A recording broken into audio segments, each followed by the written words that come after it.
All right, good evening, ladies and gentlemen. You're looking live at a primetime kickoff between the Traverse City St. Francis Gladiators and the Kingsley Stags, live from Thurlby Field, coming at you from about 8 p.m. on a Friday night. Charles Strail hanging out with Sean Finnegan here in this Next Level Broadcasting production crew, getting you ready. The Gladiators coming out in the all-Navy uniforms. And, well, Sean, you know what that means, right? Yeah, we're ready to play tonight. That's exactly the case here for this Gladiator bunch. Both teams, the Stags and the Gladiators, coming in with a 3-1 record. The Gladiators lost to Berrien Springs by 2 touchdowns. The Stags have reeled off 3 in a row after losing their first game at home to Reed City. Many Kingsley fans will say there's an asterisk by that game, Sean, and I know you're going to touch on that one. Yeah, I watched that game, and, I wasn't there in person, but based on what I was hearing during the broadcast and, the crowd yelling of all zeros, and then all of a sudden a snap and a pass and a touchdown, and that was a tough way to lose, especially open up the year. A lot of teams, there's the first game, there's always, bumps and things that throw you off. But, that was a tough way to lose at home. And maybe a little controversial, like you said. I'm not sure if there was zeros up there, but I know a lot of Kingsley folks felt that that last play shouldn't have happened. So tough way to start, but they've been playing good football since, so this should be a great night. Well, this should be a fun one here tonight, as you just said. We've got two teams that are raring to go and get after one another. The Glads coming off a huge win last week versus the NMFL conference opponent, Grayling Vikings. And the Kingsley Stags getting a big win over another NMFL opponent in Boyne City. Kingsley played a tighter game. One score, they won by 6 points total. Sean, do you think that might aid the Stags because they've played more close games than the Gladiators have this season? It helps to not, blowouts don't really help you win or lose a lot of times. It's tough to see what kind of team you really are no matter what sport you're playing. So having those tight matchups definitely helps, I think, push us towards the Stags. But, don't forget, St. Francis had a come-behind win against Lawton. That was a big win here at home against a very good program down in Lawton. I'm not sure how they're ranked this year, but that's always a team that we see in the playoffs when we are there. Again, we'll see. We'll see. I think it's going to be a good game. I think both teams are very comparable based on results, like you said, from the Grayling game. Both teams playing Grayling already. It's very similar results over there. Looking forward to a good night of football, and couldn't ask for better weather on a Friday night too. Yeah, well, it's let me tell you what. We had a quick start here, and both teams are ready to roll as getting ready to return this one. Deep for the Gladiators is your trio, and back deep, the deep man is number 11, Cam Sellers. And we're underway. It's fielded at the 15-yard line, bringing it back for the Glads. And we'll see this first look offense here for the St. Francis Gladiators. Sean, got to have something to get the drive going here cleanly. What do you anticipate to see here offensively? Well, the strength of St. Francis is definitely using those big bodies up front and keeping things kind of between the tackles. And looking at the formation here, I think that's right what they're looking to do. So they've got 3 backs behind Endress on this opening play from scrimmage here. They're going to turn and hand off up the middle, keeping his feet moving, and that's a nice opening carry. I believe that was Eli Bigger. Yep, number 40 there. Good to see him back. I know he's dealt with some shoulder injuries here to start, so that's a good start for him, coming out, running downhill and not afraid of contact. All right, that'll bring up a 2nd and 2 here for the Gladiators. This time an offset formation behind Endress. He's going to turn and hand. That's Harrison Shepard. Gets a nice block. Harrison Shepard tackled at the Kingsley Stag 45-yard line, picking up a first down, pick up a 17 yards on 2nd and 3. Nice blocking. He got a really nice block, Sean, by 75. I believe that is, we'll get some rosters here shortly. Yeah, he was about one little hop step away. I think that's a Y button in Xbox, but little hop step, and he might have been gone there. Great shoestring tackle to keep him from going the distance. Here's 1st and 10 from the Kingsley 44. Yep, and looks like a movement going against the Gladiator offensive line. That's going to back them up 5 yards closer to midfield. Yep. Yeah, they had about 3 guys. No matter what number they call, there was about 3 or 4 of them that contributed to that. So I don't know if there was confusion out of the huddle as far as what they were going on, or just a little little juice in the bloodstream tonight. Guys are excited. They're ready to play, and you can see it. So that's backing up the Gladiators just 1 yard shy of midfield. Clock starts here for this snap.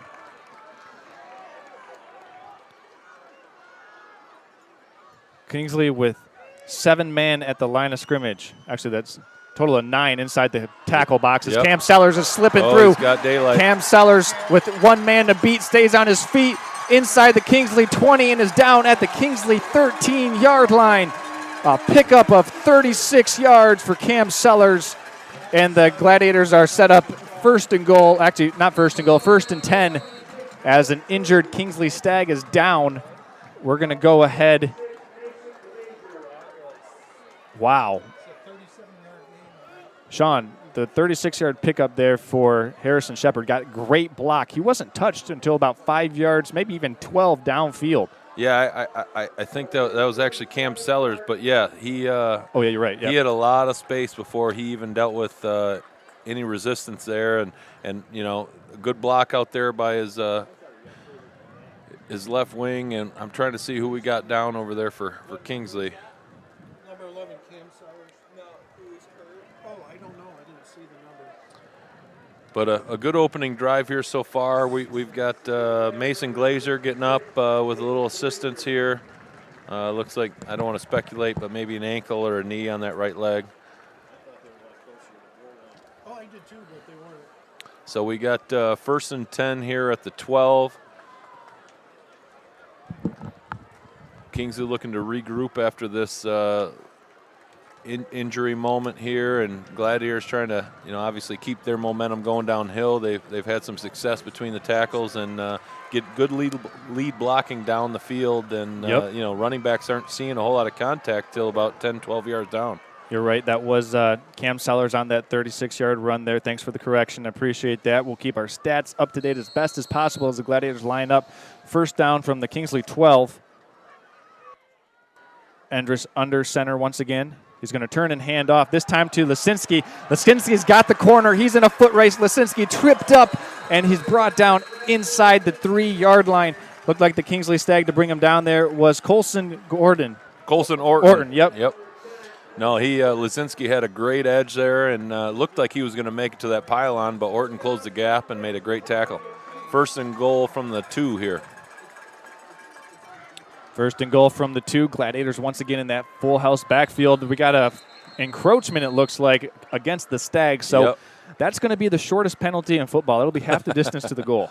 Yeah, you can't get much closer than that with it with it helping you much. But we're going to have 1st and goal from the 1 now, and we'll see if the Glads can take advantage of that and punch it in here. Tyler Endress running in the play call from the sideline here. We've got 9 minutes and under 40 seconds here in the 1st quarter. Glad's on their opening possession, trying to take this one and punch it in for 6.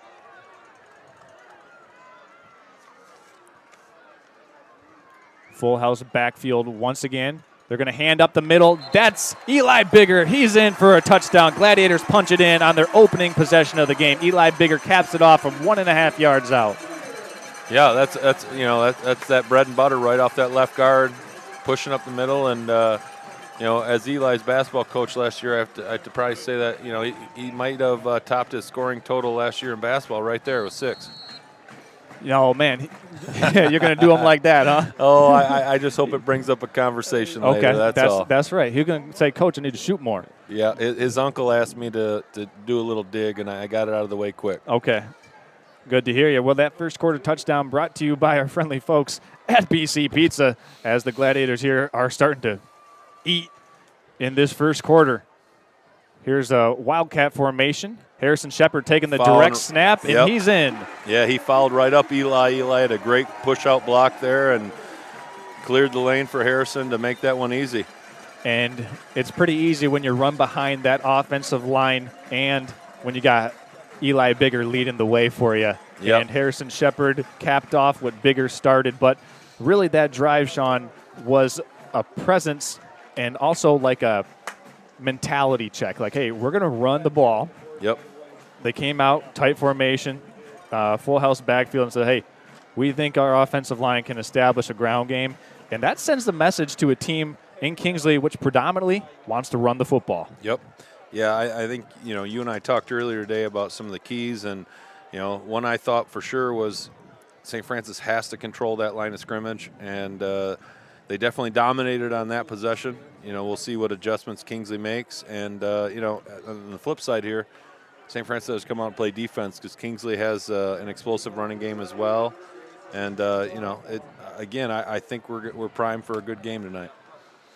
Well, if you're just now tuning in, we want to tell you about Grand Traverse Hauling after Eli Bigger and Harrison Shepard hauled in the mail for that touchdown and 2-point conversion. We're going to do that after this kickoff by Sam Wildfong.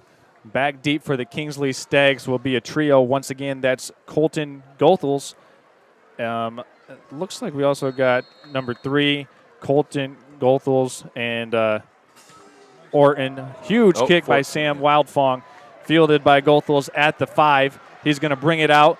He shakes one man and is eventually brought down by a host of Gladiators after a 15-yard return. First chance here at this Kingsley offense. And, Sean, this is going to be fun trying to figure out who's got the ball. Yeah, that's for sure. Getting to know some of these athletes on Kingsley here. But, they're in a probably typical spot here, starting at the 20, 1st and 10, and we'll see what they come out with. I know when they get their running backs and their athletes in space, they have explosive potential. So we'll see what they can do here. And speaking of Grand Traverse Hauling is your go-to source for any medium to large-scale junk removal needs in northern Michigan's northwest corridor, specializing in hauling away for your unwanted materials and other items. From junk removal, foreclosures, remodels, furniture, and appliances, and everything in between. We'll get to the rest of that after this snap, as we've got a whistle blown. Looks like maybe a delayed game against the Stags here. Yeah, that's tough, right, on a change of possession. Yeah. The coach is going to be yelling they didn't reset the clock, which I didn't see that or not, but that's always tough out of a timeout, change of possession, something like that, when you've had time to kind of prep for what you want to do and get that penalty. Kingsley motioning one man in the backfield. They're going to hand off, working around right guard. And it looked like Harrison Shepard to go along with Jack Gruber were in there on the tackle of Gavin Lewis. Yep. Actually, Lisinski, the first Gladiator in there credited. As we were telling you earlier, though, we're talking about Grand Traverse Hauling. If you don't believe them, see for yourself how they can handle your next foreclosure, junk removal, or any type of clean-out situation. See for yourself online at grandtraversehauling.com and get $25 off a large dumpster removal simply by saying Next Level Broadcast and send them your way. Here's a pitch out to the left side of the screen. Gavin Lewis again here. Yeah, Gavin Lewis has got the corner, and he's going to take this all the way. Can he be caught? Lisinski trying to run him down. Lewis taking it to the house all the way, 82 yards. Gavin Lewis says, just like that, we're going to have a barn burner. I hate to go back to what we talked about, but explosive plays, getting those running backs on the edge and in space, and they were very successful there. Got Gavin out in space, and he can move. He can move. Once he got that edge, there was no stopping him. Kingsley replacing a large repertoire of offensive options from last year's team. We're going to get to that after they line up for this 2-point attempt. New quarterback Tucker Dreves under center. He's going to pitch it out. It's a pitch pass. Got a man open in the end zone for the completion. Wait, no good. Incomplete. Oh, he had it. Didn't complete the process of the catch. Was Chase Bott. He was a victim of the Calvin Johnson rule right there, Sean. He didn't control it through the ground. Yeah, and that was in the corner kind of away from us, so it was tough to tell at first. It looked like it was all day long, but a little contact going to the ground and couldn't secure the catch. So we were talking about the Kingsley offense last year that won the Division VI state championship.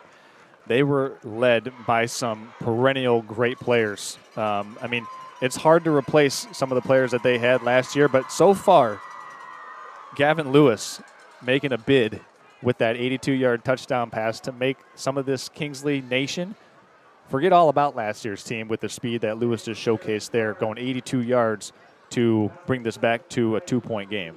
Yeah, it's always it's nice when it's that next man up mentality, and whether that's within the same season due to an injury, or that's the next year, the next wave of kids coming up and understanding the program, understanding expectations, and coming off of a state title, you show the path. It doesn't mean it's easy, obviously, but you kind of show those younger guys the path. They've seen what it takes. And, they're playing the style of football that Kingsley wants to play right now. And getting that speed on the edges, they're a tough group to deal with. We'll see, we got number 15 coming out here, Tyler Unterbrink to kick off. Got Sellers, Cadlick, and who we got there? Fiferek back to receive here. Yeah, it was Fiferek who took the opening kickoff. Let's see what the Glads have in store here on this second possession.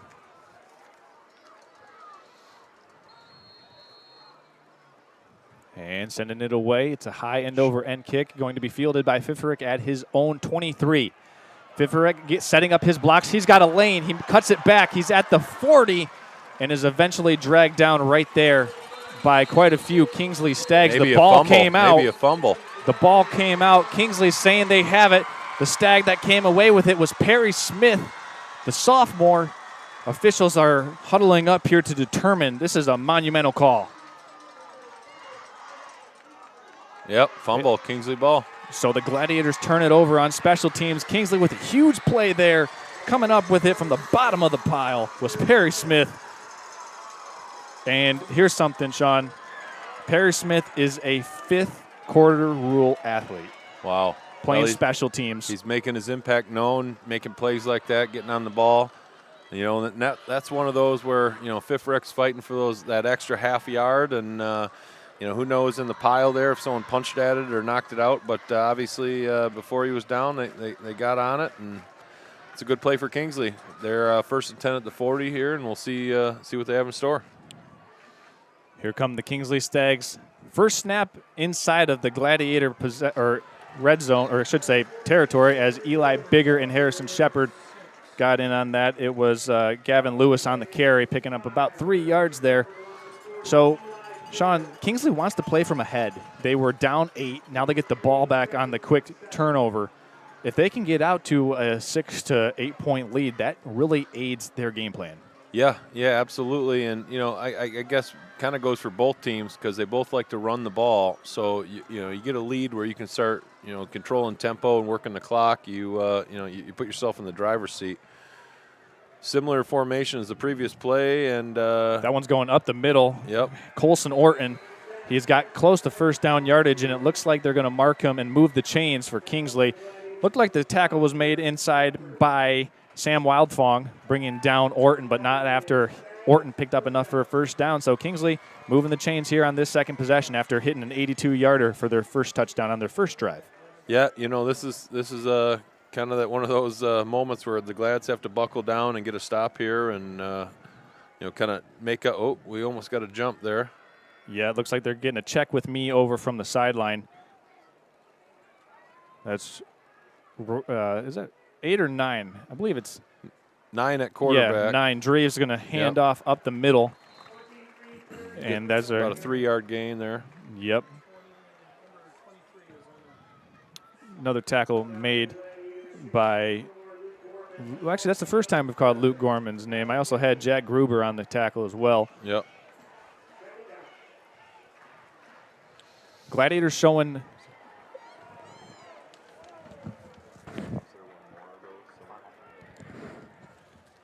Here's 2nd and 7 now.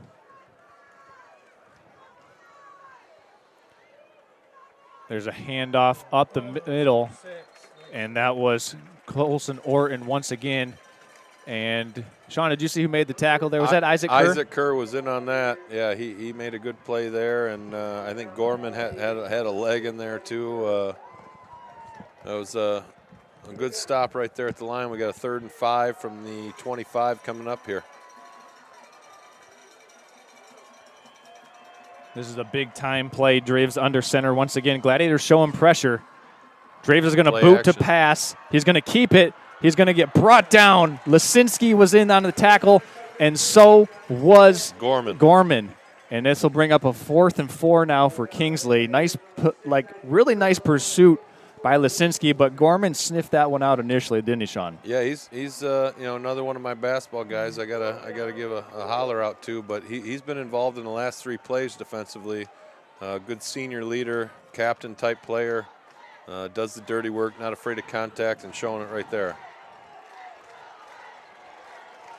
This is a big-time 4th down. Got to watch the hard count here.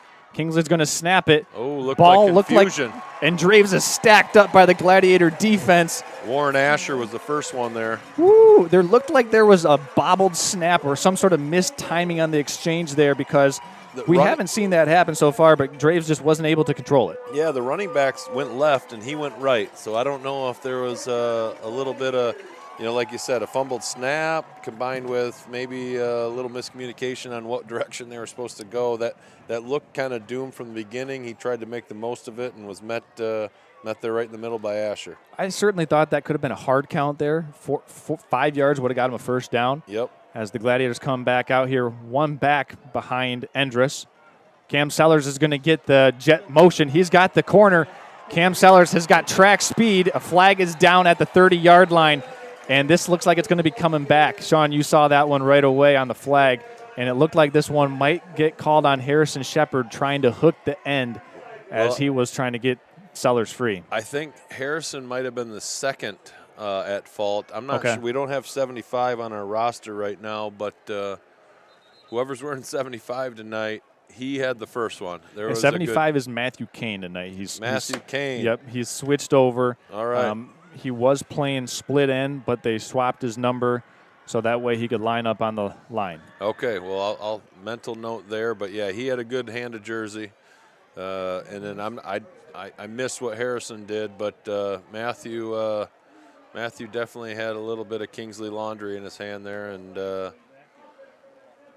that's part of the reason Cam got that edge. But, yeah, when you're out in space like that as a left tackle, you're in the spotlight. There's a lot of holding that goes on in football between the trenches, but when you get out in space, when you're trying to catch an edge and that D end's outside of you and you bring them back in with your strength, the Stripes seem to see that. Yeah, well, they saw that one. that is for sure. So that's going to back the Gladiators up inside their own 15-yard line. 1st and 20, line to gain is the Gladiator 34. This time they're going to send Twins to the bottom of the screen. First spread, and this is Wildcat spread as Lisinski is getting the direct snap. He's going to cut it back. Ooh. A really nice play made, a big play-saving tackle was made by Kingsley there. I think that was Chase Bott there making that tackle, 84. Yeah, and if Bott doesn't make that tackle. No, I got to give a shout-out to my neighbor. That was his boy. That was Cole Osborne, number 74, making that tackle. Yeah, and if Osborne doesn't make that tackle, Lisinski's got a nice cutback lane. He did pick up about 4 yards there on the carry. Yeah, Osborne doesn't make that play. That might have been another 10, 12 yards there for sure. There was a lot of space. Gladiators go back under center here for this one. 2 down linemen, or 2 tight ends. A lot of motion in the backfield. There's a handoff. I think it was to Fafaric. Nope, 30. Oh, that was to Bellinger. Yep, Evan Bellinger on that carry. And got about, 2 yards there? That was stacked up pretty quick. That was that triple option in the middle, showing 3 different directions, giving it to one, and Kingsley kind of had them all gobbled up. So 3rd and 12 now. The Gladiators have gotten 8 of that 10-yard holding penalty back here. Obviously not 4 down territory as the ball's on their own 21-yard line. They're going to go Twins to the top and bottom. Kingsley showing Got 3 down. I was going to say kind of a deuces line up here with 2 on each side. but they didn't like something they saw or the timing of it. So, well, we're going to go ahead and step aside here. We'll come back in 1 minute. You're watching high school football on Next Level Broadcasting's coverage of Traverse City St. Francis versus the Kingsley Stags. We'll be back after this. Now's the time to fly from your Northern Michigan hometown Cherry Capital Airport, TVC. TVC Airport will get you to your dream destination anywhere in the world. Visit tvcairport.com now. Outdoors? Do you like action, being part of a team, and big machines? At Team Elmer's, we're not just building roads and infrastructure, we're building dreams and communities. And as a 100% employee-owned company, we value every employee owner with a commitment to excellence and a culture where everything we do it with heart. Every day brings new opportunities for adventure. Apply now at teamelmers.com/careers and to be part of something extraordinary. All right, here we are. Critical 3rd and 12 here now for the Traverse City St. Francis Gladiators, backed up in their own territory. we got trips right this time around with some motion. Yeah, that's Sellers. He's going to take the jet sweep again. Kingsley doing a good job of stringing that out. Sellers forced to cut it back, and he's going to cut it back into a litany of Kingsley defenders, and big play made. I believe it was Ethan Lyon. Ethan Lyon and, again, Cole Osborne on the tackle there. The two of them got him down, about right at the line of scrimmage. We got a 4th and 12 coming up. Not a lot of progress on that jet sweep. So after both teams took their opening possessions for touchdowns, we've had a turnover on downs by Kingsley and now a punt forced by Kingsley. So we'll see, I believe, it should be Warren Asher back to kick it away for the Gladiators. And back deep to receive this for Kingsley is Colson Orton, number 10, waiting at his own 37. Asher puts his foot down into it. It's going to bounce at midfield. Yeah, you're right. And it's going to roll precariously down at the 35-yard line where it's fielded by Cam Sellers. So a second chance for this Kingsley offense while we have an opportunity to do so. I'll tell you about Redmond Automotive. Actually, Warren Asher could probably punt and hit Redmond Automotive from Thurlby Field. Hey, Gladiator fans and families, we know that sometimes your teen drivers get into the occasional fender bender or put a transmission out of order if you're trying to teach them how to drive that manual in your garage. When those occasions occur, trust the pros at Redmond Automotive to get your ride back on the road as quickly as possible. A full service and family owned and operated for over 35 years. That's Redmond Automotive. All right, Kingsley with the ball on their 35-yard line. Charles Strail, Sean Finnegan here. Got our chain gang going the wrong direction, so they're getting settled down over there. Dreves is under center. He's going to big-time stick made in the backfield. Luke Gorman was in there, so is Harrison Shepard. And Perry Smith on the run there. Looks like a gain of 1 out of all that. I think Kingsley forgot to block somebody on that one. 1 or 2 guys were left free there, and I don't think that's by design. And it was coming from that left guard and tackle position. Luke Gorman just stayed right at home and made the play. Yep, yeah, he filled that gap and took care of business there. There's a handoff in the boot pass. Got a completion to Bott on the side. Bott going down the sideline, steps through a tackle. Bott at the 30. We got a flag down in the backfield. Bott scores the touchdown. We'll check the flag. Harrison Shepard is down at the Kingsley 47. As it stands, Chase Bott has a I'm wondering if we got a block in the back here based on kind of the reaction, and everyone's coming back. That's usually a sign that something didn't go right for the offense. But I'm thinking Harrison got clipped a little there. Yeah, and it was a 64-yard touchdown as it stands, but it looks like they're bringing this one back. And here's something of note, Sean. The officials are starting to gather. We see the far side official with a spot and the near side official at the 48-yard line. Yep, personal foul blocking the back. So that helps spring a guy open when the one guy left to make a tackle gets taken down from behind. So that bumps them back to what, about 2nd and 12 here? Yep, so the block in the back occurred at the 48-yard line. It's a 15-yard penalty, so the ball's at the Kingsley 33. That was a great play by Kingsley outside of the penalty. They got Bott in space and another great athlete on that team that they have to try to control. There's a boot pass. Dreves rolling out. He's got a man in the flats intended for Colson Orton, but just put it over his head a little bit. Yeah, he had him. He was open. He kind of threw that upfield on the wrong side of the shoulder there. Orton was looking for it kind of to the flat over the left shoulder, and Dreves threw it over the right shoulder upfield. And obviously that's a tough twist to make when you're on the move. And I don't know if it was catchable anyway, but yeah, he had a little space on Harrison out there, and unfortunately for the Glads, the pass wasn't there. Gladiators shuffling in some defensive personnel. Draves under center, 2 backs behind him. We got a Statue of Liberty play. Orton on the carry.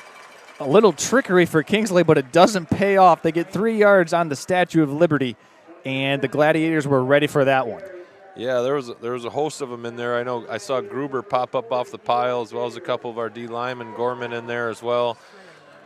You know, that just never had any legs. No. There was some space there, but they kind of ran into each other a little, and there wasn't a whole lot of confusion on that one. Chase Bott ready to send it away. Harrison Shepard and Cam Sellers back deep for the Gladiators. Low punt.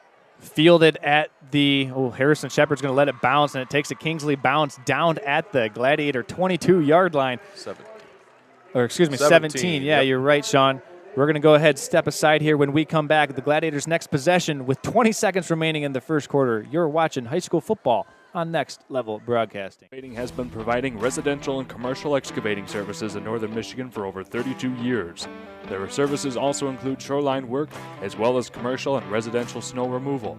Based in Traverse City, their services extend throughout the 5-county area. I would love to hear from you about a larger project from outside of the... And here we have it, first down for the Gladiators on their own 17-yard line. There's a handoff up the middle to Eli Bigger. He keeps his feet, and he keeps it turning all the way to the Gladiator 27. Yeah. First down there. That's a nice play, pickup of 10 yards. And as the clocks stop, as the chains reset, that might be the final play of the first quarter. I think so. I don't see the Glads hustling us out. Enders is content to stay by coach on the sideline, and yep. You know, that was a good athletic play by Eli Bigger there, staying on his feet, using that left hand, the good shoulder, to keep himself for that last little 2-3 yard dive there to get the first down. So we're going to step aside here after 1 quarter of play. We got a good one here brewing between the Kingsley Stags and the Traverse City St. Francis Gladiators. We'll be back in 60 seconds. You're watching high school football on Next Level Broadcasting. All right, guys, here's what we get.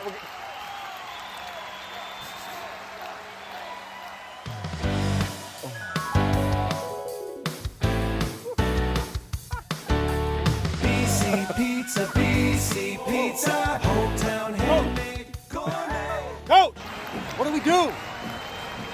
We get BC Pizza.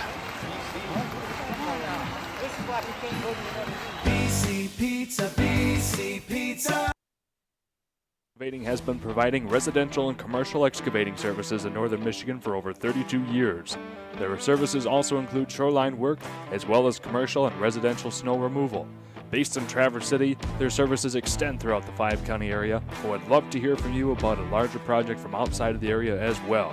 With a goal in mind to provide the best result for their customers, be sure to give them a call at 231-929-9259 or visit them online at popexcavating.com. All right, second quarter just about underway. Traverse City St. Francis versus the Kingsley Stags. 1st and 10 from the Gladiator 27-yard line. Charles Strales, Sean Finnegan here. Sean, this is a big possession for the Gladiators. Yeah, you know, after both coming out and having a quick score, you know, it's kind of been a stalemate. This would be kind of a tone setter here. There's a handoff to Harrison Shepard around left tackle. He's eventually brought down after a gain of 4 or 5 yards. Isaiah Cosgrove, first Kingsley Stag in there, making the play for him. Yep. Got a timeout, though, taken as an injured player. And that's Matthew Kane there. Yeah, Matthew Kane is down at about the 30-yard line. As he's down on the ground, we're going to keep it right here as it looks like they're going to attend to him. We want to give a shout-out to our friends at Team Elmer's. Established in 1956, and ever since, Team Elmers has been committed to building better communities. And they're proud to be bringing you the Team Elmers hardest working player of the game tonight. That's Team Elmers, building better communities and the hardest working player of the game tonight between the Traverse City St. Francis Gladiators and the Kingsley Stags. While we have another opportunity to do so, we want to thank our friends at Traverse Catholic Credit Union. Traverse Catholic Federal Credit Union is your all-in-one financial service provider. Invest in yourself and those around you with the help of Traverse Catholic Credit Union, proud sponsor of Gladiator football here on Next Level Broadcasting, NMLS number 1128600. Well, Sean, we saw a nice play on first down, pick up about 4 yards. Gladiators with the whole playbook here on this series. Yep, sitting in kind of a stack left, full house concept here. There's a handoff right up the middle to Eli Bigger. He breaks one tackle. He keeps the legs turning and is eventually brought down. Looked like it was Colton Goethals bringing him down after about 5 yards there. It's third in the length of a basketball, Sean. Yeah, well, that's a pretty big basketball, but we'll take 3rd and 1 anyway there, Charles. They're getting good chunks right here. Keeping it easy, keeping it right within their wheelhouse. We'll see if they stay with that with a full house here again. 3rd and 1, hard count definitely in play as well. Endress under center, full house behind him. 2 tight ends, hand into Bigger, balls out. Recovered by the Kingsley Stags at the Gladiator 43-yard line.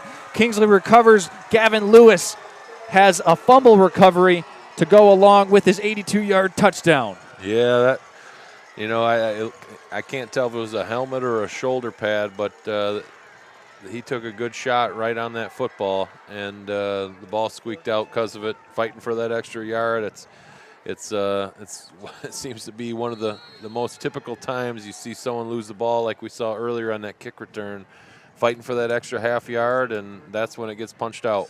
More than likely, Bigger had picked up enough yardage for the first down. But it's the mentality that you can never question of always fighting for the extra yards. Sometimes the defense just makes a good play. Second turnover for the Gladiators as Dreves and company comes back out. It's a toss right to the far side. Student body right, pitch out to Lewis. And the Glads do a good job of bottling him up at the line of scrimmage. Yep. Good tackle there by Jack Gruber as well as a couple others. And they held him. Looks like about a 1.5 yard gain, 1 yard gain there. Like you said, student body right. They sent everybody that direction and just couldn't get out of the backfield much. Full house for them now here, it looks like, too. Yep, full house. Dreves under center. He's going to turn and hand off up the middle to the fullback, and he's going to pile his way down to about the Gladiator 37-yard line. That time it was carried by Colson Orton. With Kerr and Frederick on the tackle there in the middle for the Glads, giving us a 3rd and 5 coming back. So Kingsley so far has taken more snaps in the opponent's territory, but haven't been able to convert. This is a play here, a critical down as Dreves goes under center. Full house again. There's a handoff. Oh, he's got spring space. into free. Cut back at the 25, eventually brought down, but first down for the Kingsley Stags as Gavin Lewis is starting to become their go-to guy here in this game. Yeah, Tyler Cadlick made a good open field tackle to save a touchdown. When he broke through that initial wave at the line, I thought he might be gone. He's got the speed to do it, as we saw earlier, and had a lot of space there. Like we talked about earlier, limiting their space with their athletes, and so far St. Francis needs to button that up. St. Francis with 5 down defensive linemen. There's a handoff up the middle, and it looks like Lewis was bottled up there pretty good after about a 3-yard pickup. Yeah, it looks like Sellers and Bigger were the two in the mix on there, and 2-yard gain. That's a little bit more what they need to see here, but it's two power football teams that just like staying between the tackles and occasionally getting out in space, and we're seeing a lot of tough football right between the trenches here. We certainly are. Dreves goes under center, 2 men behind him. There's a handoff to Orton, and Orton's got another 3-yard gain, and the ball's marked just inside the Gladiator 15. Yep. Kerr again on that tackle. I believe Cadlick was in on that as well. Just an update. We see Matthew Kane here working out on the Gladiator sideline, trying to get that left arm to go back. Maybe it was a stinger in that left shoulder. Here's 3rd and 3. Draves going to hand off to Orton. Eli Bigger's in the backfield. Tackle for loss, and that's going to make it 4th down as Bigger shot the gap and made the play. That was a big tackle by Bigger. Cadlick coming off the field, and I don't want to speculate, but it kind of looks like a finger is pointing in the wrong direction. Yep. And based on Dr. Kerr's approach, it looks like we might have a small dislocation that needs to be popped right back in here. Here's 4th and 4 from the Gladiator 15. Handoff in the backfield. Kingsley on a boot. A pass is complete. Down inside the Gladiator 5. The boot pass once again. And this time Kingsley hit it. This time it was Isaiah Cosgrove on the receiving end of Draves' pass, setting them up 1st and goal at the 2. Yeah, Harrison Shepard was in the coverage and was about a step behind him, but made one kind of swing with the right arm there as the ball came in. I wasn't sure if he might tip it, but a good play-action play to get him down here on 4th down, and here we're looking at 1st and goal from the 2. You know, you're almost second-guessing if it's a pass because it takes so long for that boot to develop with so many fakes. There's a handoff to Orton. Orton fighting for extra yardage. I think they got him down at the 1. That's actually Isaiah Cosgrove. He was tackled by Sam Wildfong, Harrison Shepard, and Eli Bigger, all 3 Gladiators in on the stop. But we do have another Gladiator down.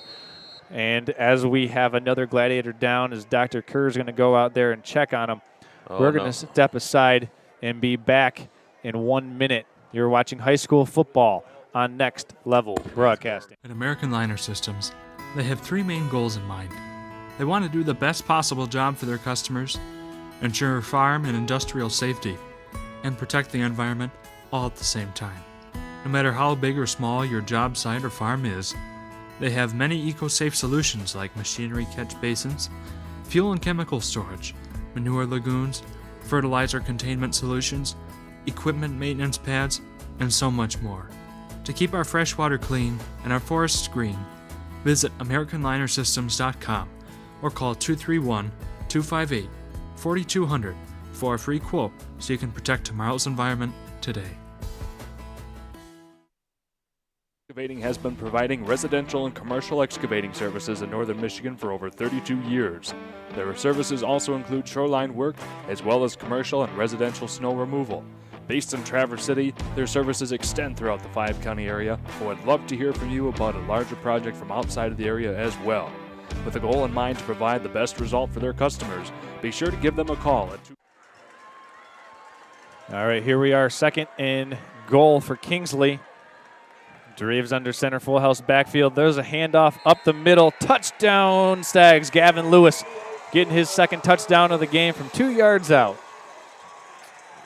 Yep, that was that right tackle power, and they were stronger than the defense on that, and that's right at where Gorman came off the field from too. Give credit to big number 72 Egan Nolf leading the way there. Yeah, playing right tackle. Yep, opening up that running lane. Boot pass once again, got him in the flats. Chase Bott is in for the 2-point, and Kingsley goes up 14-8 on the 2-point attempt completed to Chase Bott.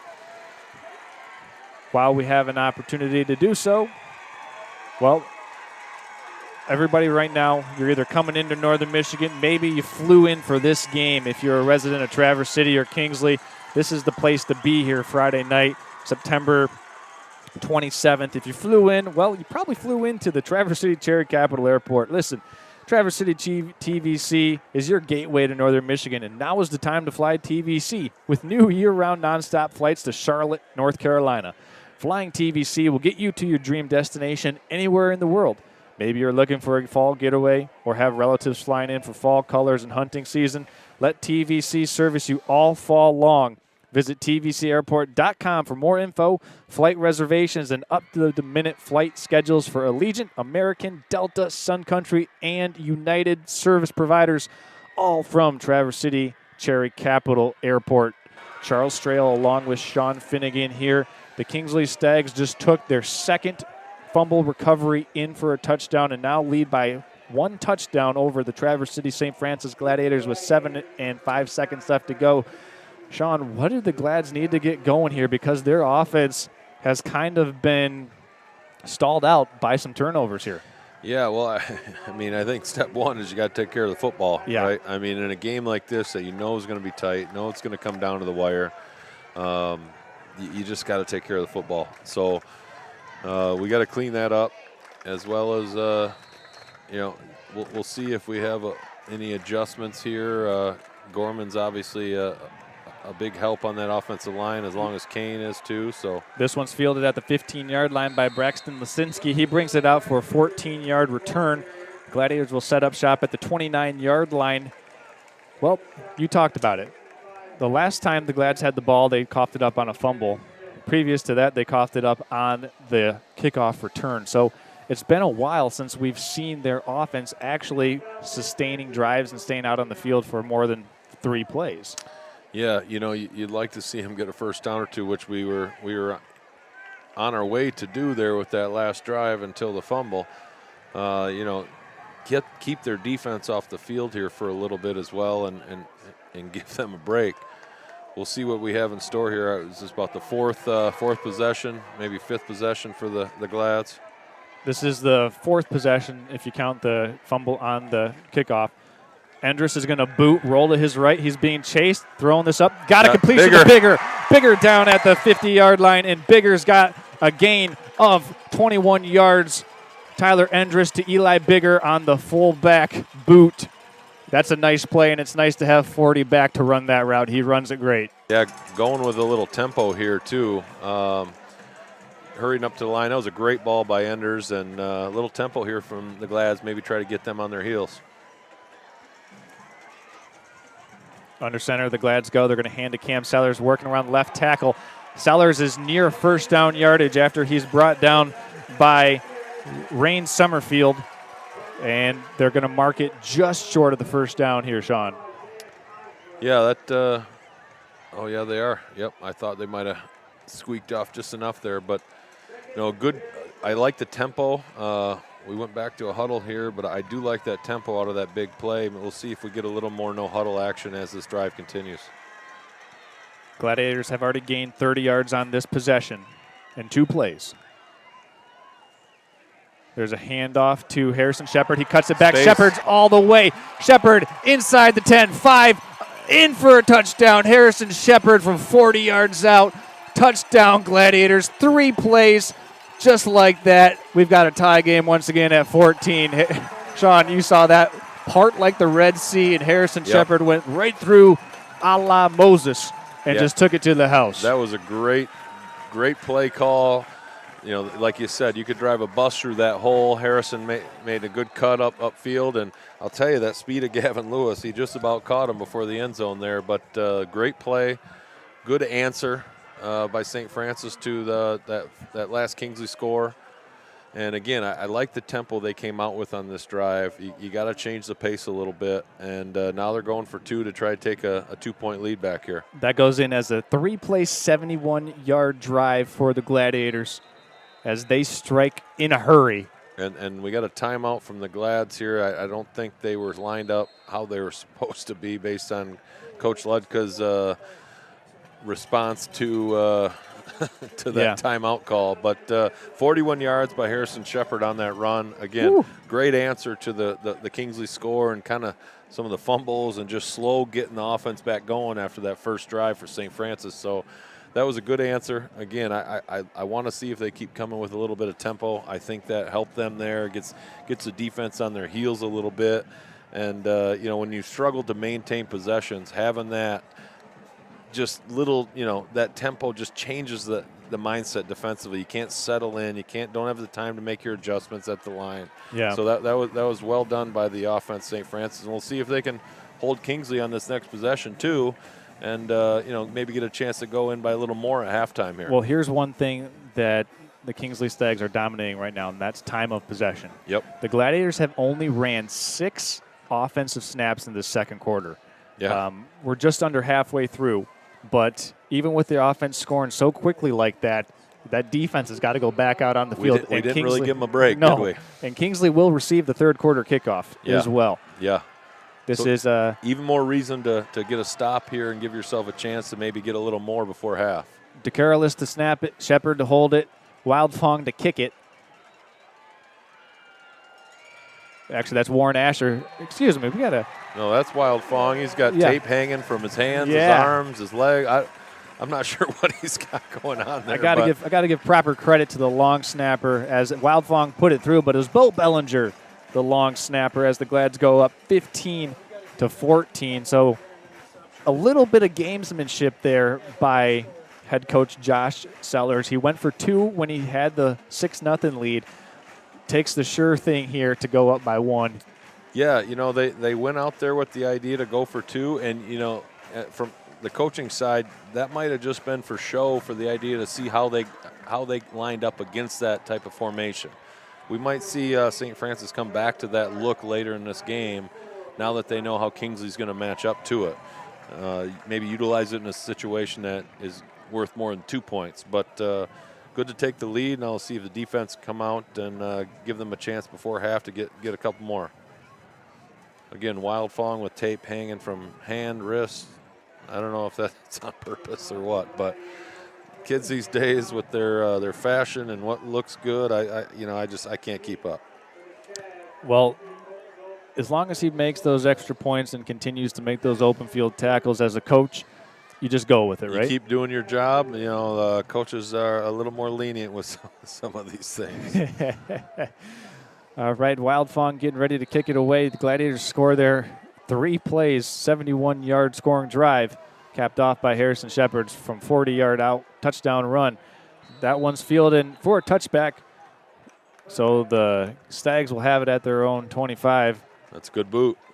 And Wildfong, well, from his 40, it was fielded in the end zone, so 60 air yards there. Yeah, like you said, you keep doing your job well, you can wear tape wherever you want. So if it's working, dating myself a little bit, but, the old WWF days with the Ultimate Warrior with tape and things all over his body. I mean, wait till he shows up with tape on his face mask. And they've got different things these days that if it gets the kids motivated to play, then, you let some things go. Tucker Dreves back up under center here. Ball on their 20. I misspoke earlier. There's a counter, and it's a handoff over to Gavin Lewis, and he's got about 1 yard on that play. That's the first time they've ran that counter here, and the Gladiators were ready for it. Yeah, Garrett Gillespie on the tackle there. They filled that A-gap real well. Like you said, that they haven't gone to that counter a whole lot yet, so it didn't catch them. It was good to see Garrett sitting in that hole and making that tackle. But I don't think that'll be the last counter we see. They've been setting that up with their speed to the edge. Yeah. They gave him officially 2 yards there on that first down carry. There's a pitch out, the student body right play. That is a speedy. I'm going to guess Gavin again because it looks like it. Gavin Lewis tackled by Harrison Shepard. And anytime you see a blur of white and orange, creamsicle orange, it's usually Gavin Lewis. We're kind of assuming at this point that that's the guy because he's been the one that speed back to the edge for them so far. And we'll see they're full house again here. Third and 3. Yep, this is third and manageable for Kingsley. And there's the counter, and the Glads were ready for it. Lewis is bottled up. Gain of 1, yep. And it looked like Eli Bigger was in on that. And also, I believe, Joe Detloff coming out of there as he was the first man, along with Eli Bigger, to bring down Orton. And this is going to be a 3-and-out forced by the Gladiators. Chase Bott ready to send it away. That's the stop that fake. We got it's a fake. There's Orton, and he's tripped up by his own offensive lineman, and he doesn't get it. Gavin Orton was unable to get it. He got tripped up by Perry Smith, 23, and it tripped up Orton. Otherwise, he's picking up that first down. Yeah, that's a gutsy call right there. That was the stop St. Francis needed, going to give their offense a chance to come back here and get more points for a half, and to call that fake right there, take some stones, but unfortunate for Kingsley because it was there. Technically, both teams with 2 turnovers now. Kingsley 2 on downs, St. Francis 2 on the ground with fumbles. Endress is going to hand off. There's Harrison Shepard, and he's tripped up after a nice play is made. We got one Kingsley defender down. Who made the tackle, I believe? Alex Drury, number 26. Yeah, Alex Drury, and he's going to get some attention. No, I think that's 14. Yeah, that's Orton. That's Gavin Lewis. Or Lewis, yeah, you're right. Wow. That could be a tough one for Kingsley. And he's going to pop right back up. His helmet was off, but I don't really know what happened there. It looked like he kind of was down toward the feet or shins and might have took like a knee to the side of the neck or shoulder. Okay. Because I saw his helmet pop off when he was going to the ground. Well, we'll see. We'll see if that's something that lasts, or he pops right back out there. That would be a huge loss for Kingsley if Gavin's not able to return. Lewis with both touchdowns here for Kingsley in this game, as the Gladiators have a 1-point advantage, 15-14, here in the nightcap from tonight's doubleheader from Thurlby Field. They got to hustle up. There's 10 seconds left on the play clock here, coming out of the kind of a semi-timeout concept there. Gun 2 back for Tyler Endress. He's going to look to throw. Got a man up the seam. Harrison Shepard can't squeeze the pigskin. And that was set up beautifully, as Harrison Shepard just couldn't come down with that one. Couldn't reel in the big fish, as Shepard would have walked in for his second touchdown of the game if he's able to squeeze that one, Sean. Yeah, shoot. I mean, Harrison's got great hands. That's uncharacteristic. Enders put that in a good spot, put it over his head. That's a tough one. That was there. That was only the second pass attempt of the game so far for the Gladiators. We got 3rd and 8 coming out here on the 27. There's a handoff to Harrison Shepard. He cuts it back. Harrison Shepard's near the first down line, and it's going to move the chains. He's tackled just around the Kingsley 16. Give him a pickup of 11 yards on that 3rd and 8. Looks like Isaiah Cosgrove was in on that tackle. And, first and 10 from the 18, 3:20 left. Clock's ticking. This is prime spot for St. Francis to kind of run this half out, put some points on the board, and get in the driver's seat going into halftime. And that's a little bit different from their MO so far in this game. They've had quick scoring drives so far. But, as we said, the Stags will receive the 3rd quarter kick. This time, Enders is going to hand off to Lisinski. Lisinski's got the corner. Can he get it? He's got it secured.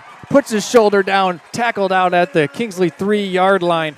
Give another 13 yards to Lisinski and company, as the Glads have it 1st and goal from the Kingsley 3. Yeah, knocked out of bounds by Cole Osborne there.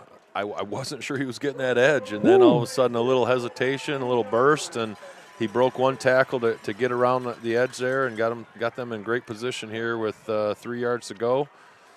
Again, 2:53. The only thing I don't like about that play is the clock stop. Right. I think it was either Orton or Cosgrove who met him out there on the perimeter, and Lisinski was just able to get the edge on him. Yep. Here's 1st and goal from the 3.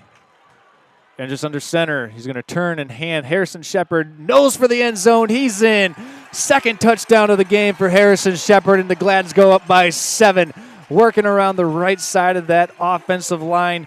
Jack Winowicki in there and company leading the way. Also Matthew Kane, number 75, back out on the field, helping clear that road for Harrison Shepard to get in for 6. Yeah, he's still holding that shoulder a little bit, but he's toughing it out. He's out there clearing the path, and football's not a game for the weak. So the boy's going to play through some pain. That's good for him, and again, great score there for Harrison and St. Francis. Wild Fong to kick the extra here. Bellinger to snap, Shepard to hold. Wild Fong's kick is good. So the Gladiators go up 22-14. They've scored 14 straight points here to take an 8-point lead. Don't go anywhere, folks. We're going to step aside, catch our breath. We'll be back in 1 minute. You're watching high school football simulcast live on nextlevelbroadcasting.net and Next Level Broadcasting on YouTube. We'll be back after these messages. Traverse Catholic Federal Credit Union in Traverse City. We make banking secure and convenient with biometric logins and remote deposit capture. Whether you need loans, mortgages, or credit cards, we've got you covered. Manage your finances effortlessly with our online banking services. Grow your savings with our competitive rates and savings products. Experience the difference with Traverse Catholic Federal Credit Union. Visit tcfedcu.org for more. Twin Bay Dock's exclusive diamond pattern is stylish to complement your waterfront property. It's quality built to last a lifetime. Engineered to be stronger, our non-skid surface stays cool to the touch, and we offer a full line of dock accessories, including kayak and supboard racks. To see all we have to offer, visit our website to find a dealer near you. Twin Bay Docks, simply exceptional quality.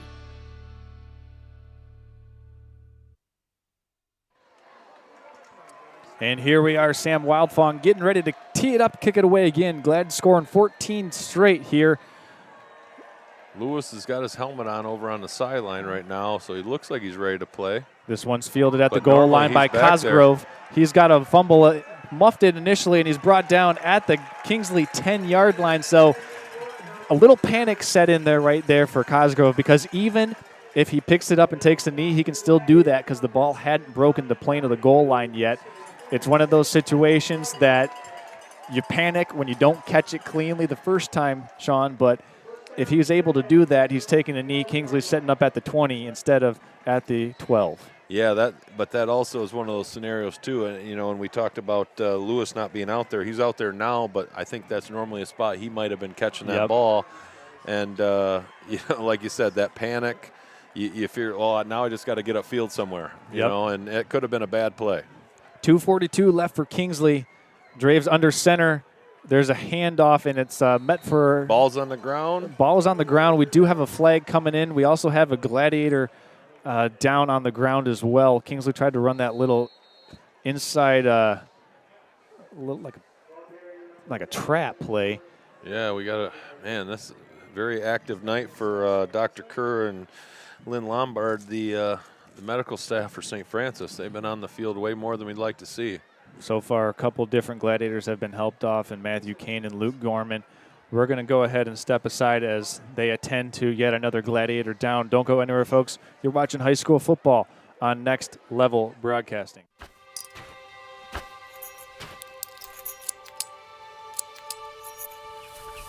Collar Clinic, providing peace of mind and local customer service with the latest GPS collars, ARC collars, e-collars, beeper collars, accessories, and replacement parts, protecting your dog's safety and giving you the confidence that you'll be hunting with your dog, not for them.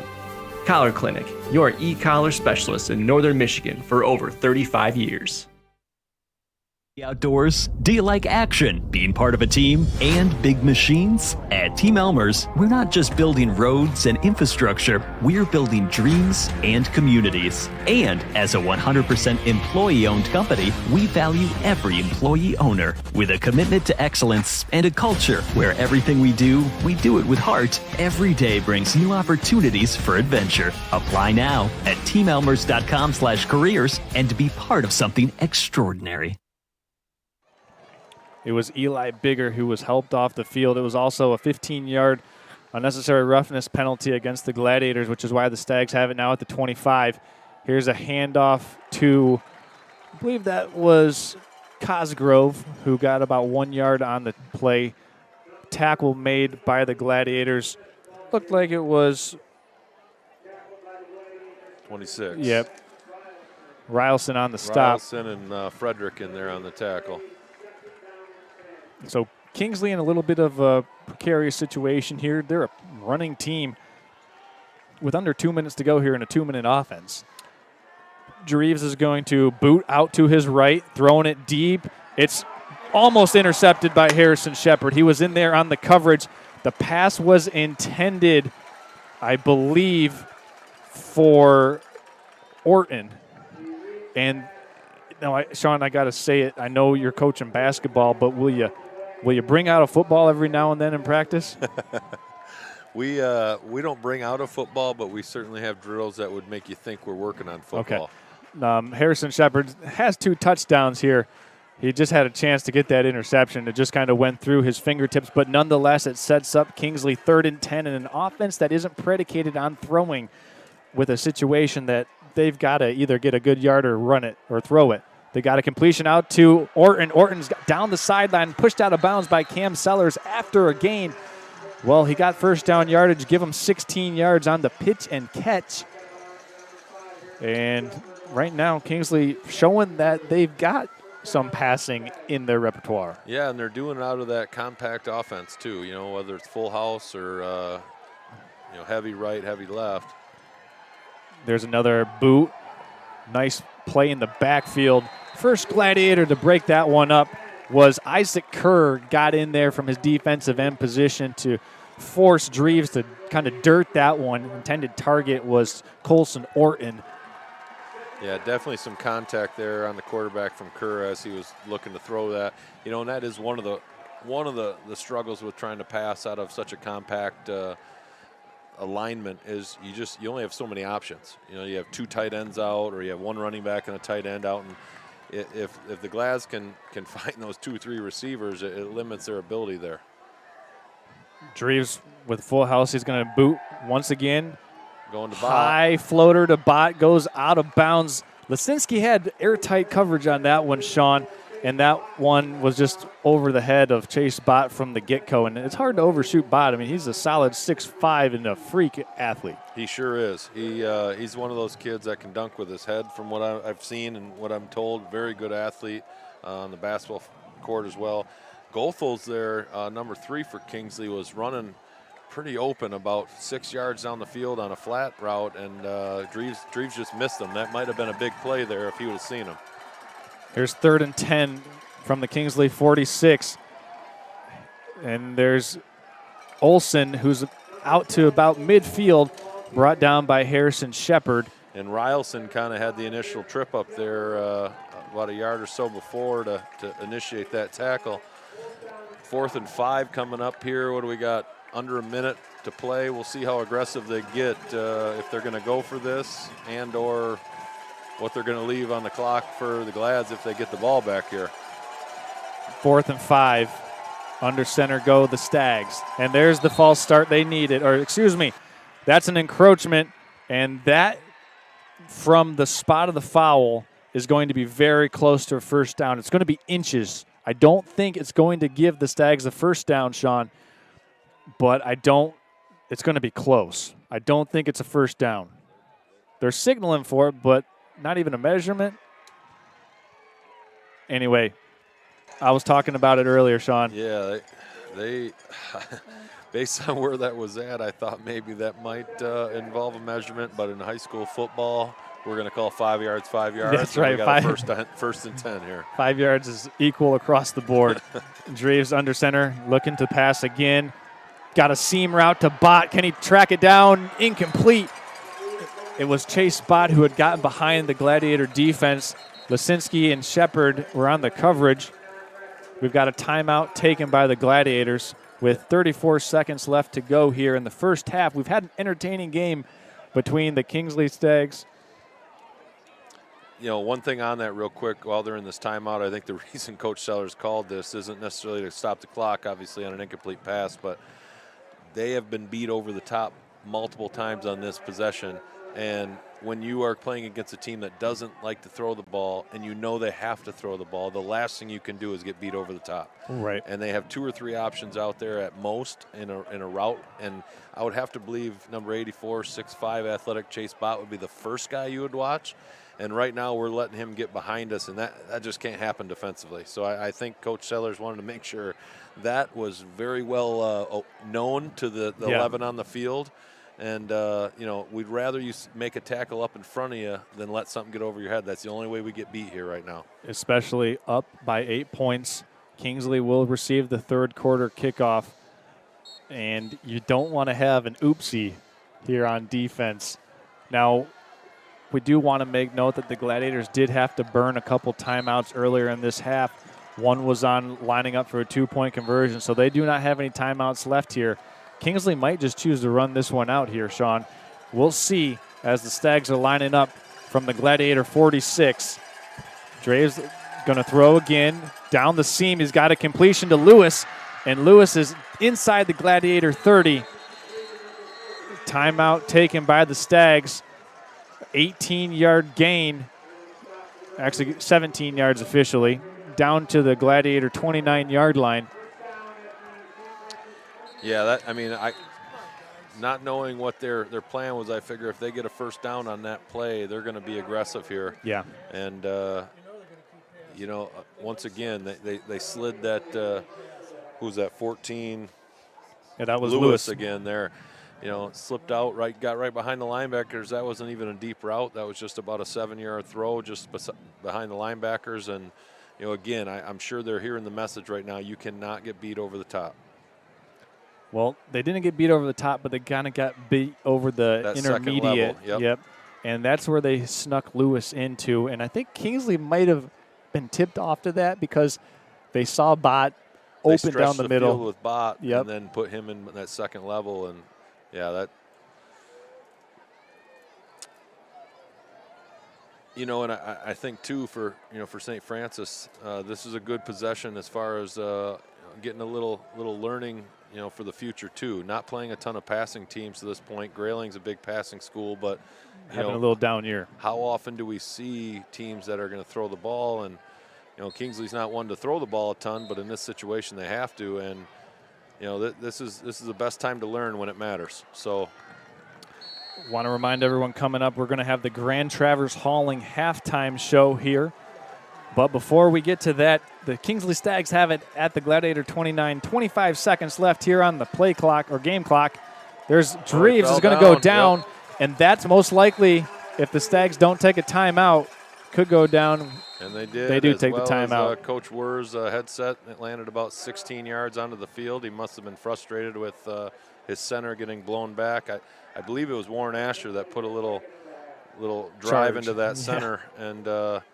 And I've got scars on my ankle still from my center getting blown back to me in high school, so I understand that. Those cleats hurt, and when they drive into your ankle bone, you don't take the next step very well.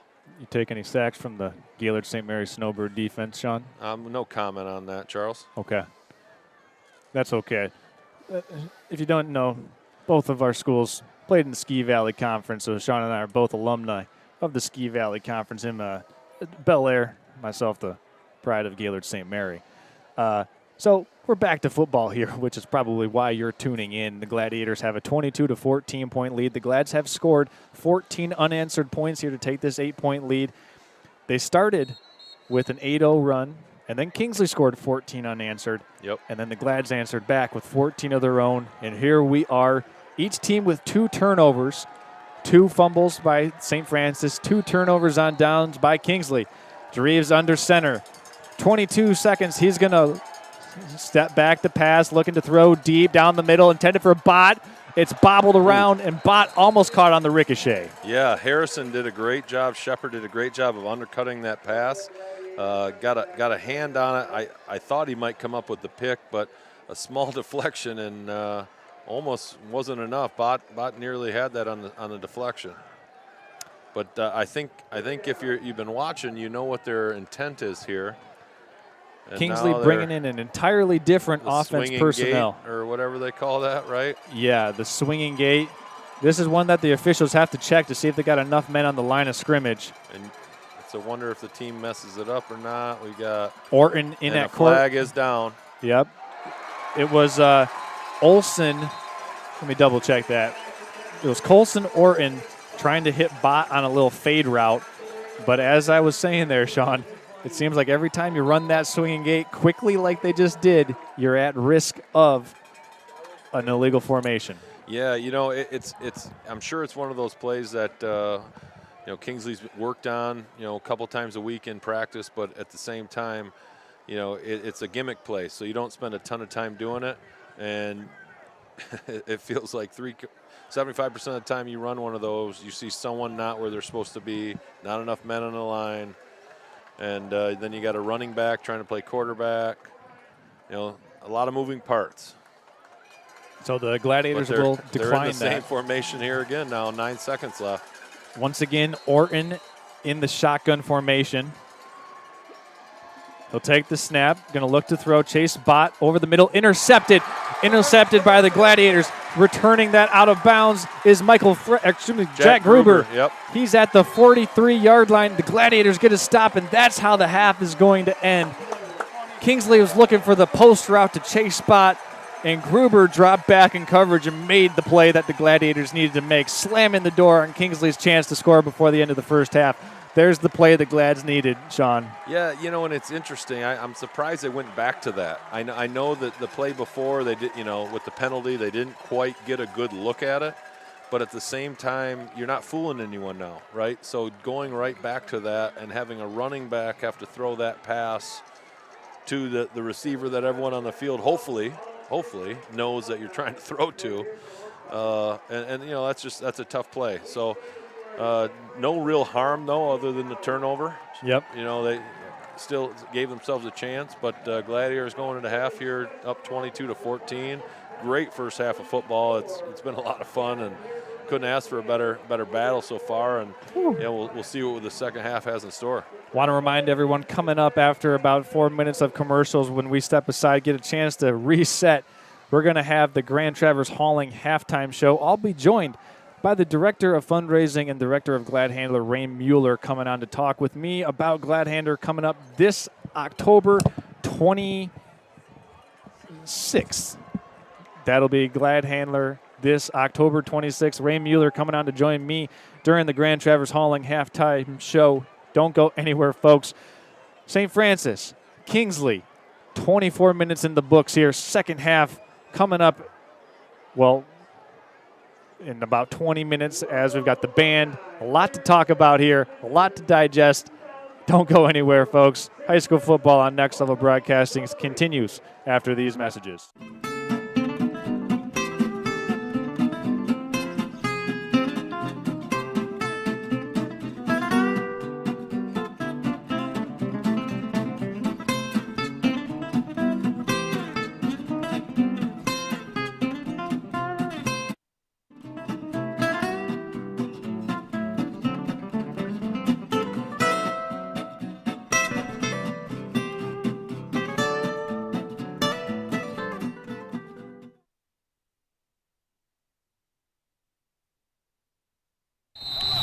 All right, guys, here's what we get.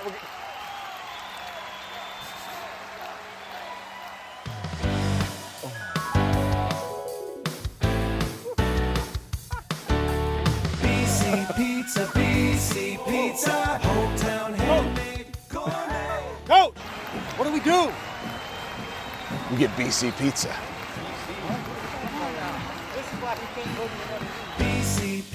BC Pizza.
Mary Masseron, daughter of Philip and Cynthia Masseron, escorted by Joseph Carlson, son of Joe and Annie Carlson. And our last couple, we have Gigi Piedmont, daughter of Jason and Scarlett Piedmont, escorted by Harrison Shepard, son of Doug and Marianne Shepard. We had a great Spirit Week filled with dress-up days, lunchtime spirit competitions, hallway decorations, and homecoming trivia. The school was transformed into 4 seasons, and the students did an amazing job earning points for their grade. At the end of the week, the points were tallied, and the one class came out on top, earning an impressive 532 points. Please join us in congratulating the senior class for winning this year's 2024 Homecoming Spirit Competition. And now for the news we've all been waiting for. The coronation of this year's Homecoming King and Queen. This year's Homecoming King is Joseph Carlson.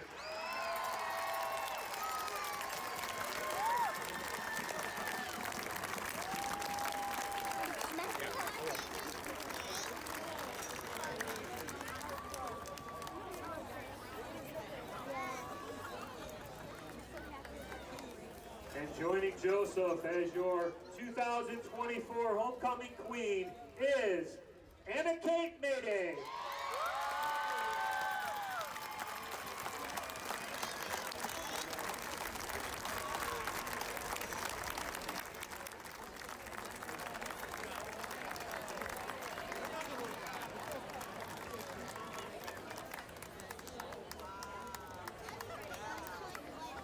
Ladies and gentlemen, let's hear it one more time for your 2024 St. Francis Homecoming Senior Court.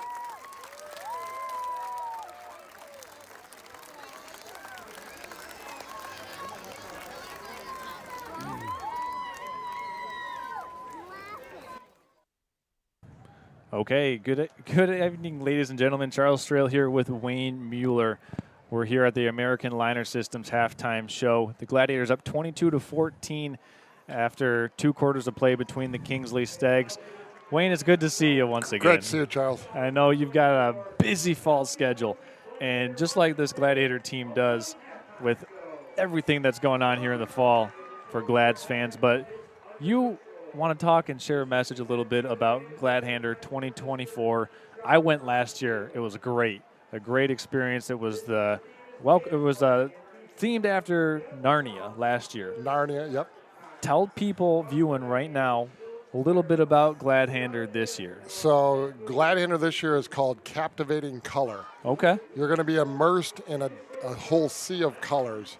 Each area of our school is going to be a unique color, and it's going to be very vibrant.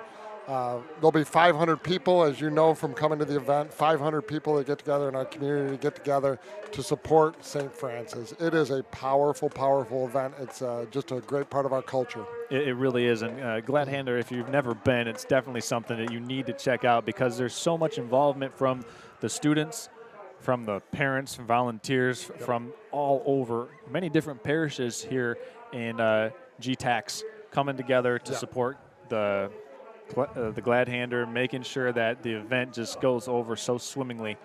And like I said, I went last year. It felt like I was in the set of Narnia. It's awesome. Yeah, we're supported by 5 local Catholic parishes that really are an important part of who we are. That's why we exist. But we have 400 volunteers. So between the kids and the parents and grandparents, 400 volunteers that put it together. I'm going to encourage, if you live in Traverse City or the region, come out on the 25th. Okay. So Friday is the night before the big event. Okay. And from 6 to 9, you can actually just come and see. It's called our preview night. Yep. It's free. You can come in and have a drink, have some hors d'oeuvres, and see what's going on. And it might entice you to come to the big event the next day, which is the 26th of October. So the 26th of October is Gladhander. Yes. How can people participate?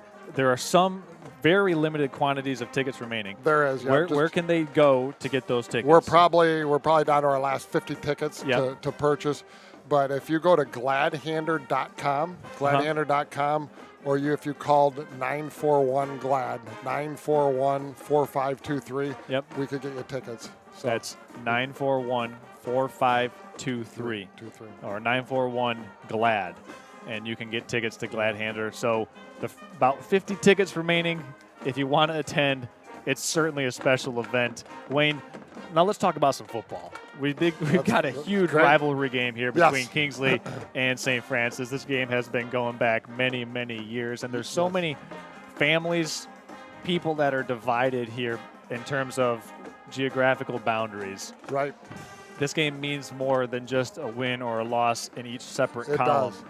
And you can see it on the players on the field, but also in the people with the faces, the emotions that they're showing in the stands.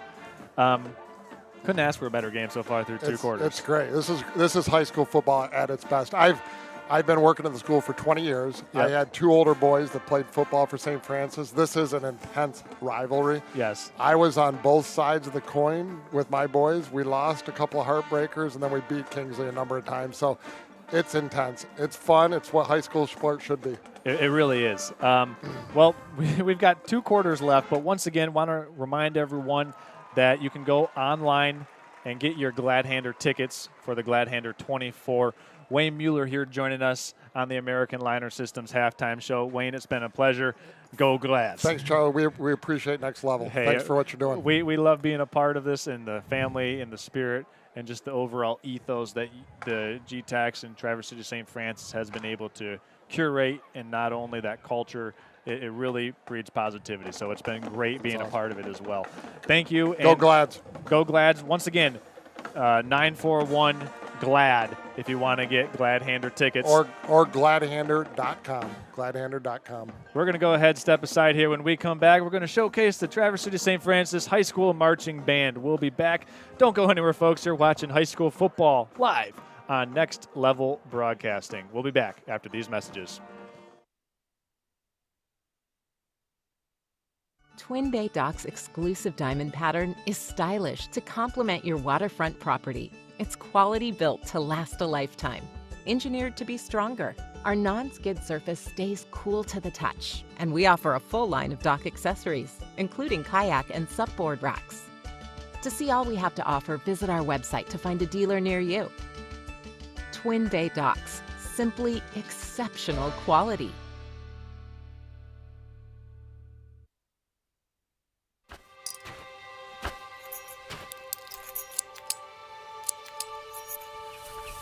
Collar Clinic, providing peace of mind and local customer service with the latest GPS collars, ARC collars, e-collars, beeper collars, accessories, and replacement parts, protecting your dog's safety and giving you the confidence that you'll be hunting with your dog, not for them. Collar Clinic, your e-collar specialist in Northern Michigan for over 35 years. Traverse Catholic Federal Credit Union in Traverse City. We make banking secure and convenient with biometric logins and remote deposit capture. Whether you need loans, mortgages, or credit cards, we've got you covered.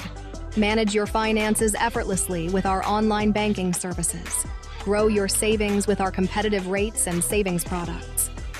Experience the difference with Traverse Catholic Federal Credit Union. Visit tcfedcu.org for more.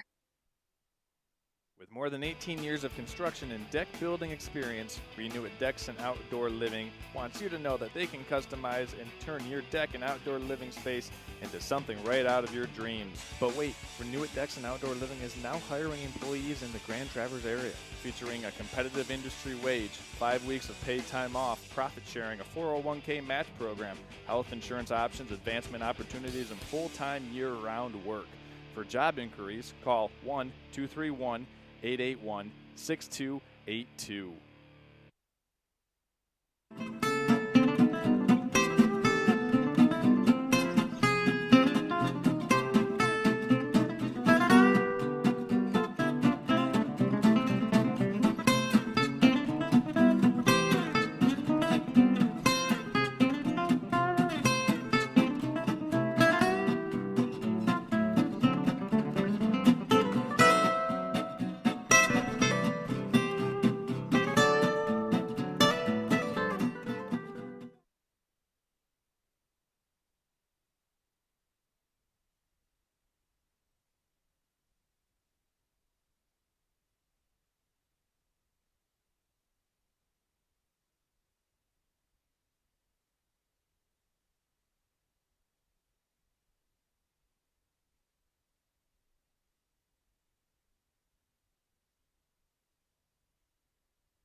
Now's the time to fly from your northern Michigan hometown Cherry Capital Airport. TVC. TVC Airport will get you to your dream destination anywhere in the world. Visit tvcairport.com now. At American Liner Systems, they have three main goals in mind. They want to do the best possible job for their customers, ensure farm and industrial safety, and protect the environment all at the same time. No matter how big or small your job site or farm is, they have many eco-safe solutions like machinery catch basins, fuel and chemical storage, manure lagoons, fertilizer containment solutions, equipment maintenance pads, and so much more. To keep our freshwater clean and our forests green, visit AmericanLinerSystems.com or call 231-258-4200 for a free quote so you can protect tomorrow's environment today.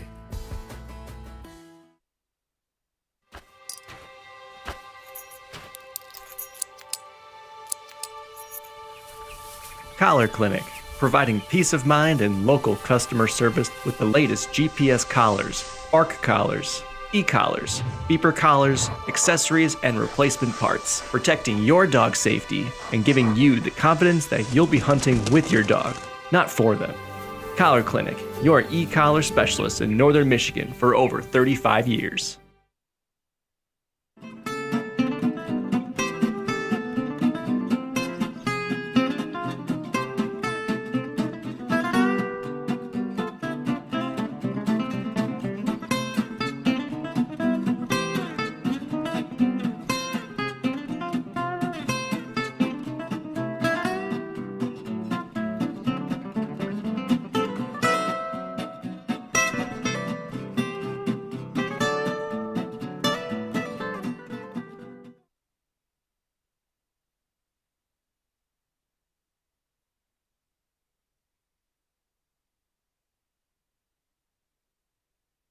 Now's the time to fly from your northern Michigan hometown Cherry Capital Airport. TVC. TVC Airport will get you to your dream destination anywhere in the world. Visit tvcairport.com now.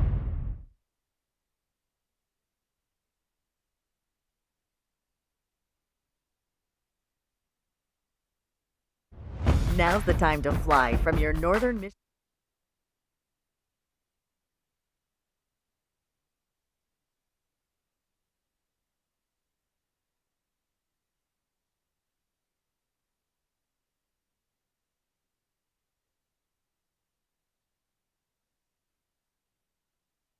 Twin Bay Dock's exclusive diamond pattern is stylish to complement your waterfront property. It's quality built to last a lifetime.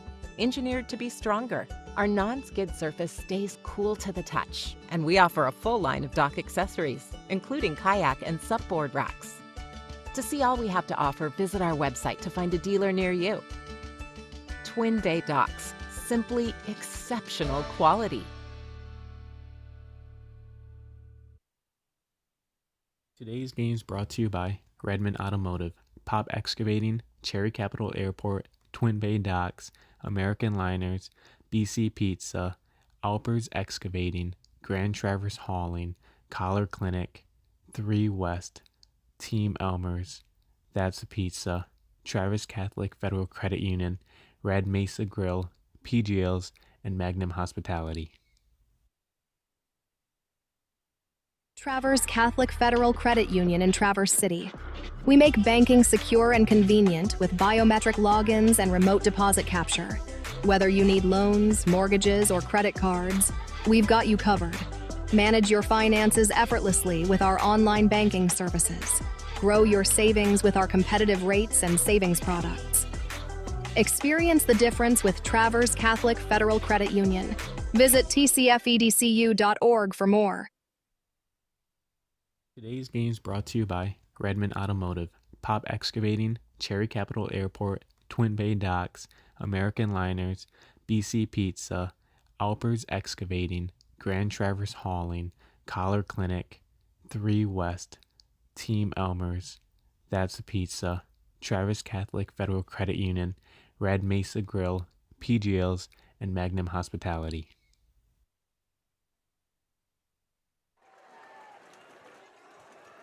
Okay, welcome in, everyone. We are here back from Thurlby Field. We want to give a shout out to Wayne Mueller for joining us and coming on to talk during the halftime show about the Gladiator 2024. Also, some video features of that Traverse City St. Francis High School marching band and some of the homecoming court, the crowning of the homecoming king and queen. I want to give a shout out to our sideline camera operator tonight, Steve Weldon. He is a proud parishioner over at Christ the King in Acme. Well, Charles Strail along with Sean Finnegan here. 22-14 the score after 2 quarters of play in the books. It's been a game of runs, Sean.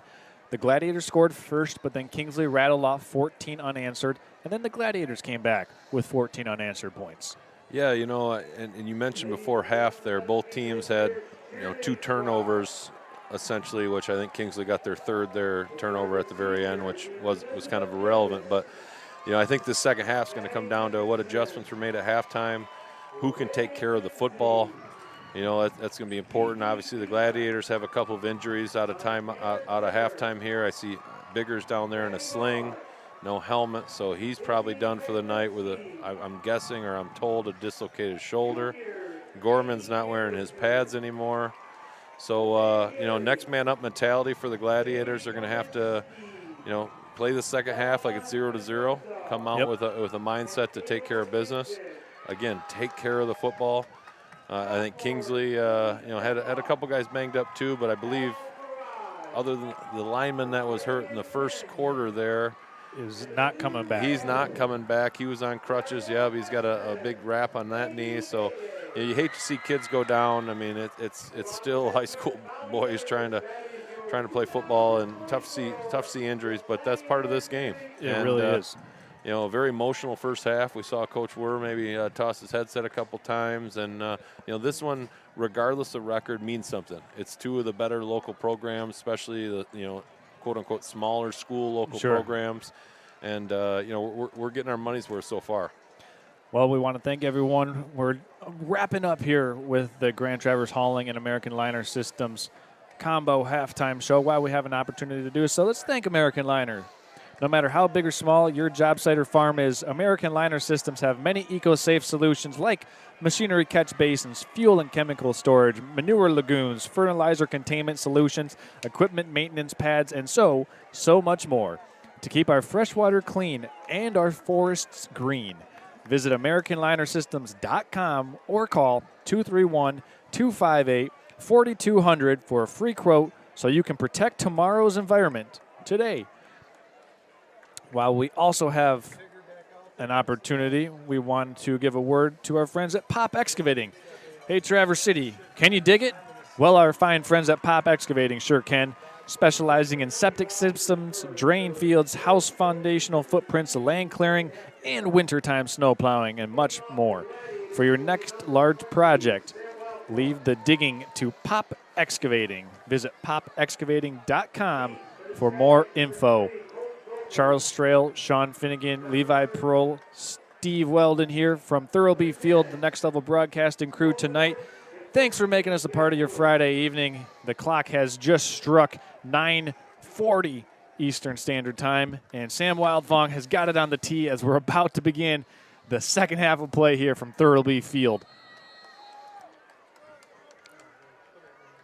Wildfong with a high end-over-end kick, going to be fielded at the 10-yard line. Bringing it out for the Kingsley Stags is number 3, Colton Goethals. And that's where the Stags will have it, 1st and 10 from their own 21-yard line. And the tackle there by Gruber and Frederick to bring them down, like you said, right there at the 21. And we'll see what Kingsley has in store here. They're on the ball, ready to roll. They're coming out with a little pace here themselves. They got a split end. Who's that? That's Orton out here, split out to the right. Or actually, okay. Oh, they did do a They trick did snap play. it. That's Lewis. And he's got about a 9-yard gain. Actually, first down yardage. So that was one of your running backs snapping it one-handed sideways to a full line on the left hash. And, you come out of timeout with another trick play up your sleeve. And that one worked. That one got a first down for them. Let's see what they have here on the next one. Michael Frederick stepping into that inside linebacker position, filling in for Eli Bigger for the St. Francis defense. 5 down linemen for the Glads. Up, there's a pitch out. That's Lewis. Lewis shakes one tackle, still on his feet. Great play made in the secondary by the Gladiators. Really, really well done there by Matthew Rowson to bring down the elusive Lewis for only a 3-yard gain. That had the legs to be a big play, but Rowson making the sure-handed tackle. Yeah, that was real close to being broke for another a track meet down the sideline here. So good play by Rylson to keep that contained, and 2nd and 7 coming up. Dreves with 3 running backs behind him, 2 tight ends for Kingsley. There's a handoff up the middle, and bringing it out near the 37-yard line for the Stags is Colson Orton, and it looked like the first Gladiator in there to make the stop was number 9, Braxton Lisinski. Yeah, good fill of the gap there from, he's a corner, but he's kind of playing an outside linebacker because when you've got full house every time, your corners don't really turn into corners anymore. They're more of that outside backer, and he filled a good A-gap there and made a great tackle. Here's a question I'm going to pose to you. We'll talk about it more in depth at the next break, but does it help because both these offenses play full house that these defenses see a lot of these looks in practice? They do. Draves is going to hand off. There's a first down yardage run for number 12, Isaiah Cosgrove, out to the Kingsley 45-yard line. Tackled by Asher and Cadlick there. Yeah, Cadlick and Asher bringing them down, but not before about a 6-yard gain as Cosgrove moves the chains for the second time on this Kingsley drive. First possession of the second half for the Kingsley Stags.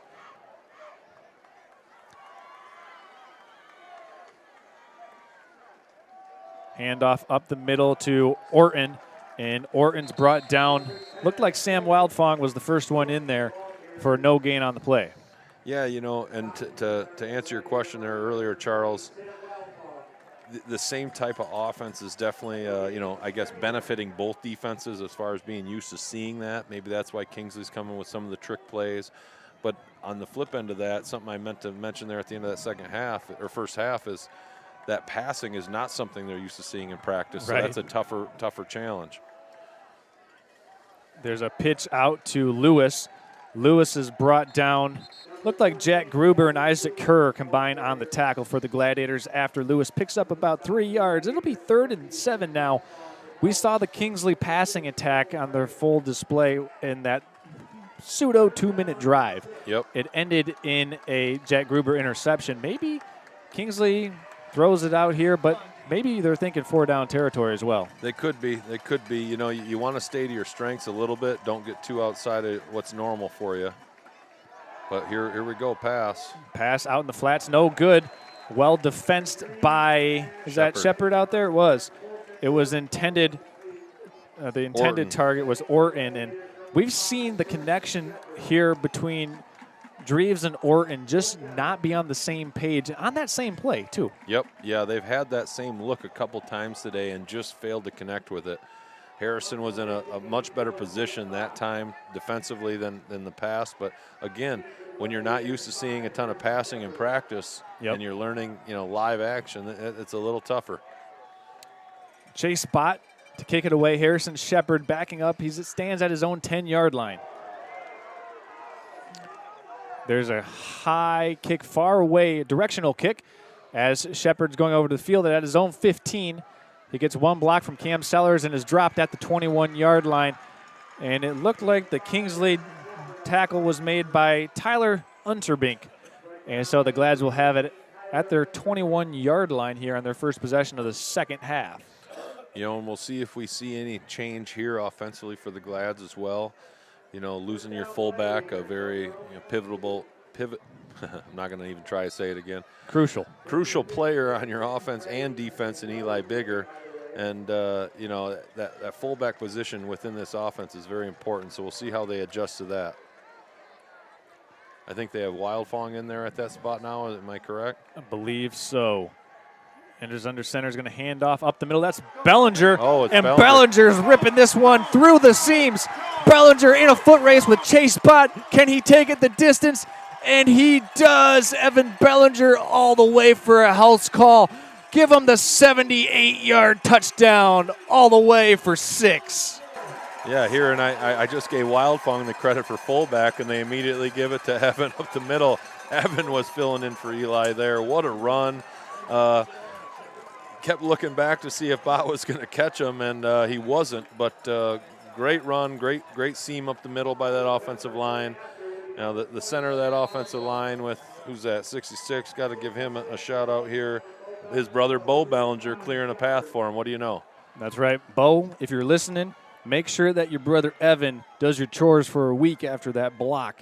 After that touchdown, Bellinger the snap, Shepard the hold, Wildfang to put it through. It's up and it's good. So the Gladiators have now scored 21 unanswered points, and this quick strike offense has put them up by 15 points over the Kingsley Stags. Just like that, lightning strikes on the 78-yard touchdown run by Evan Bellinger. Yeah, he like we said, that was right up the seam. I don't know if he was touched.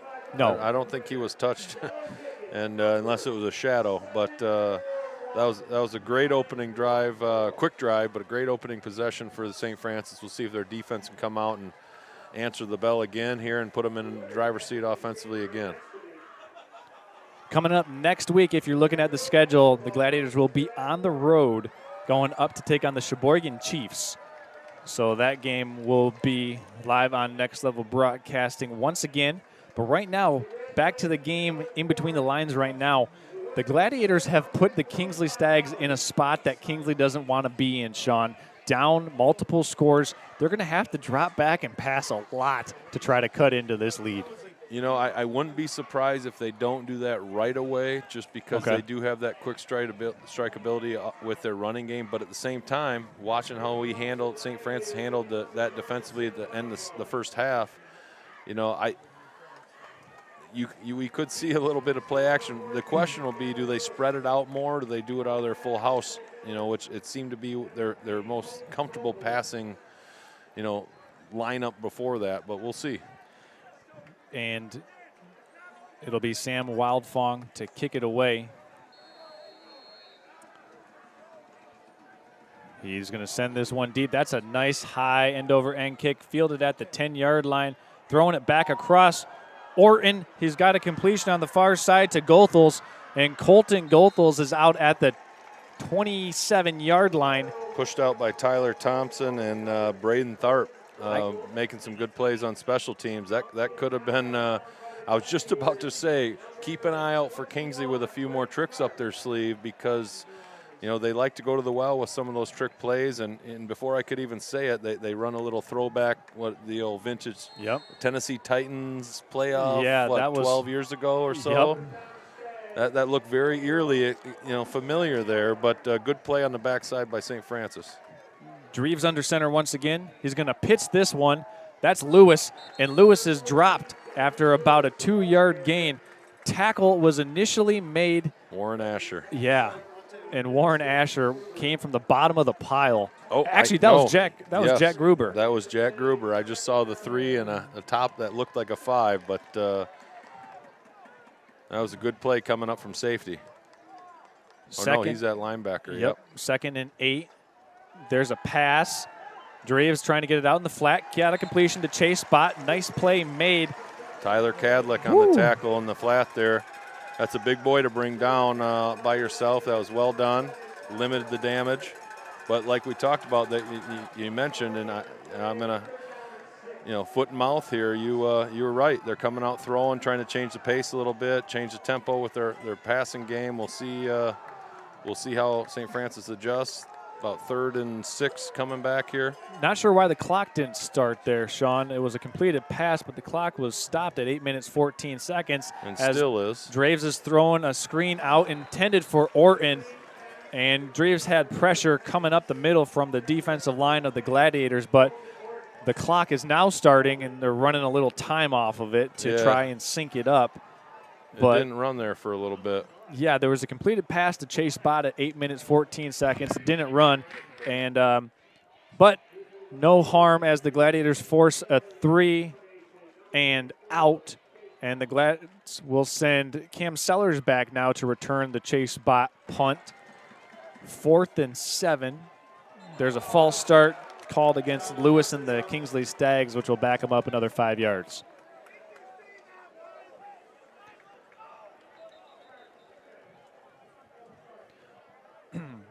Clock's still running now, though, so they're going to have to get some communication between the field and up top here, because it didn't run for a minute, and now it's running when it shouldn't. And well, it looks like the officials have it synced now to the officials' time. Let's hope. Yeah, it stopped now, so we're going to see a punt. Bot sends this one away. It's going to bounce at the Gladiator 40 and skip out of bounds. So the Glads will take over at their 40-yard line. That quick strike Gladiator offense. But let's talk about this, Sean. The Glads so far in second halves of these really important games, home games, so far they've outscored opponents. They've outscored Kingsley here 8-0 in the second half. They outscored a lot in a perennial Division 7 team. I believe they scored 30-plus points unanswered in the second half of that game. So what type of coaching adjustments lend itself to being a really good second-half football team? Well, you need to figure out what they're doing, obviously, offensively, to get yourself in a better position defensively. And sometimes you settle in a little bit to how they're playing you on the other end. There's a handoff to Lisinski. He's brought down after a short gain, maybe a tackle for loss by Isaiah Cosgrove. And it looked like right here the adjustment that the Glads made. Well, first of all, the first play they ran from scrimmage went for a 78-yard touchdown. So you make everybody look good when you can rip off a 78-yard touchdown run. Yeah, and you got guys filling into positions with a couple starters out now. So sometimes your adjustments are just making sure everyone's on the same page. There's the direct snap to Cam Sellers. He's got a couple lead blockers out in front. Cam Sellers getting by Lewis. Sellers tackled down at midfield. Looked like he was just short of the 50-yard line. And he was tackled by Colin McCoy and Alex Figueroa. It'll be 3rd and 2. Yeah, I thought that play had legs to maybe make the corner there, and they made a good play defensively because they had some blockers in front that had a chance to go far. 3rd and 2, ball at midfield. There's a handoff to Bellinger. He's going to cut it back, picks up the first down, and he's eventually brought down by Cole Osborne and Alex Figueroa. So that'll set the Glads up 1st and 10 inside Kingsley territory. First time the Glads have been inside Kingsley territory this third quarter. Yeah, and I got to give a shout out there to Zach Winowicki for a great block down. It looked like a little bit of a fullback trap play. And he had a great block downhill and pancaked his man there. And we haven't called enough linemen out because they deserve some credit for all this running that's going on. That's Zach Winowicki wearing 72. Cam Sellers, the motion man. He's going to, or Enders is faking it. Pass is blocked down. And we got a flag coming in from the back judge. Usually a holding in this situation, I would guess. Question of whether they back him up or they keep him 2nd and 10. Probably push him back to 1st and 20. Yep.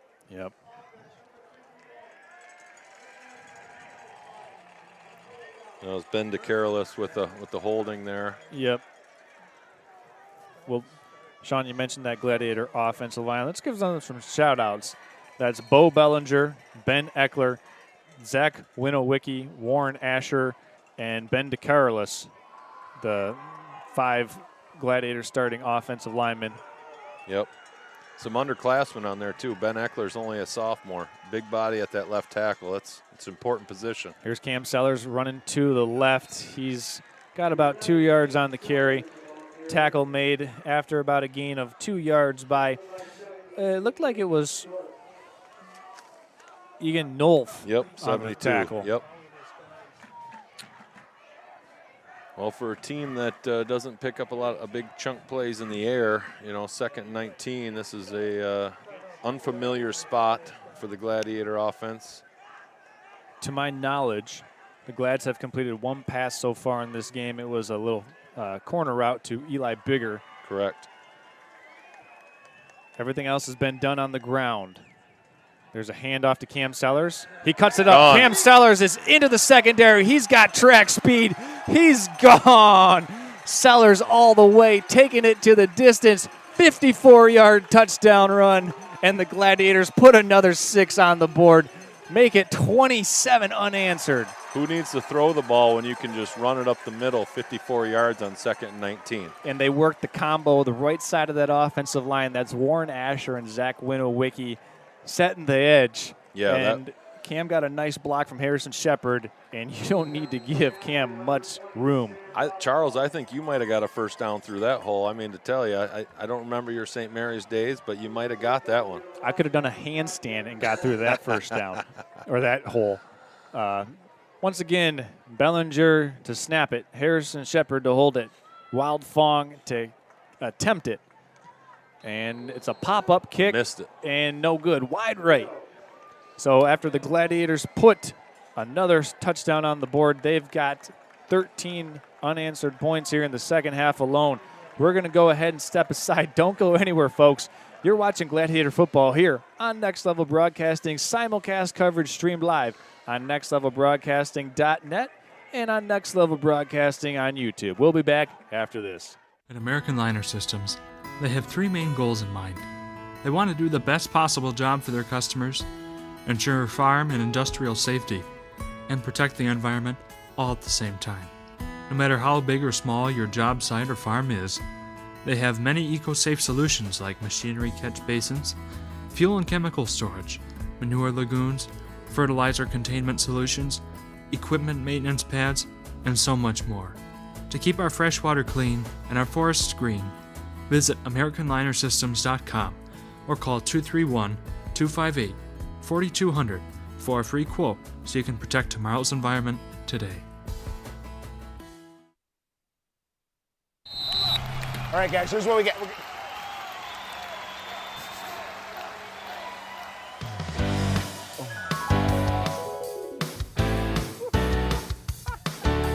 BC Pizza, BC Pizza, hometown handmade gourmet. Coach, what do we do? We get BC Pizza. BC Pizza, BC. Sam Wildfong getting ready to send it away for the Gladiators after their most recent touchdown scoring drive. This run's fielded at the 3-yard line by Goethals. He's going to bring this one out to the 25. Actually, he took it from the 5, so a 20-yard return. Tackled by Tyler Thompson and Jack Gruber on that play on kickoff.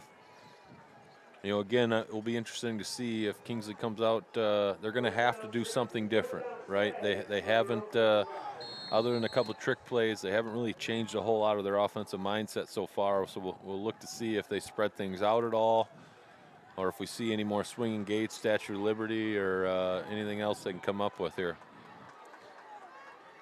Well, they're going to have to do something here pretty quick, though, to keep this game relevant. Right now, as it stands, it's been 27 unanswered points by the Gladiators. Dreves under center is going to pitch this one out, going around the left side of the offensive line and breaking one tackle out into first down yardage. Nice run on the play by Isaiah Cosgrove.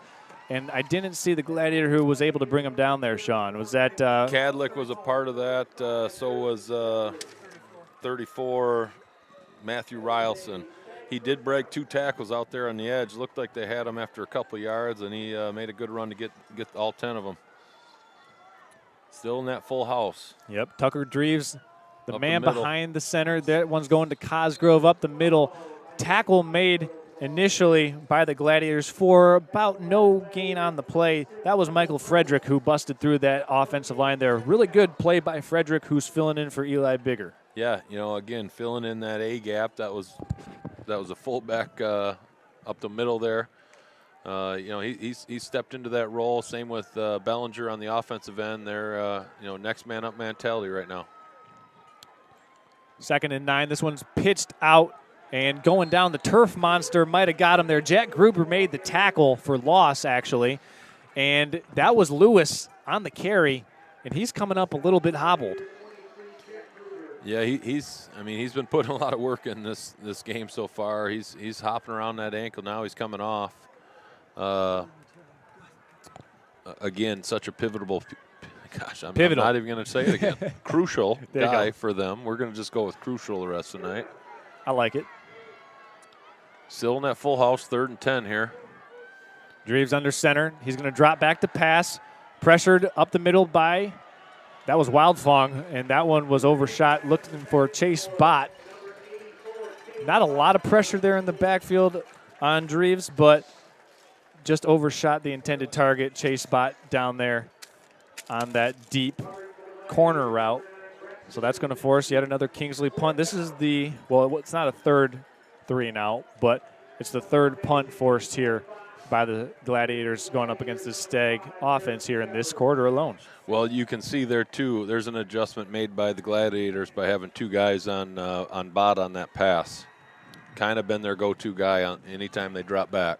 Bott sends this one away. Harrison Shepard's going to let this one bounce, and it takes a mighty fine Stag bounce. Shepard shakes 1 man, 2 men. He's up the sideline now and is stepping out of bounds just around the 20-yard line.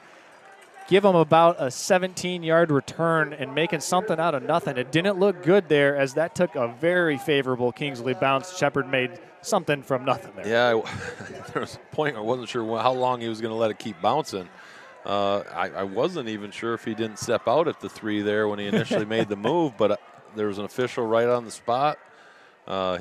He was able to clear a little space and get down to, what'd you say, the 18?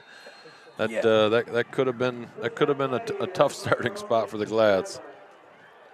2:36 remaining here in the 3rd quarter.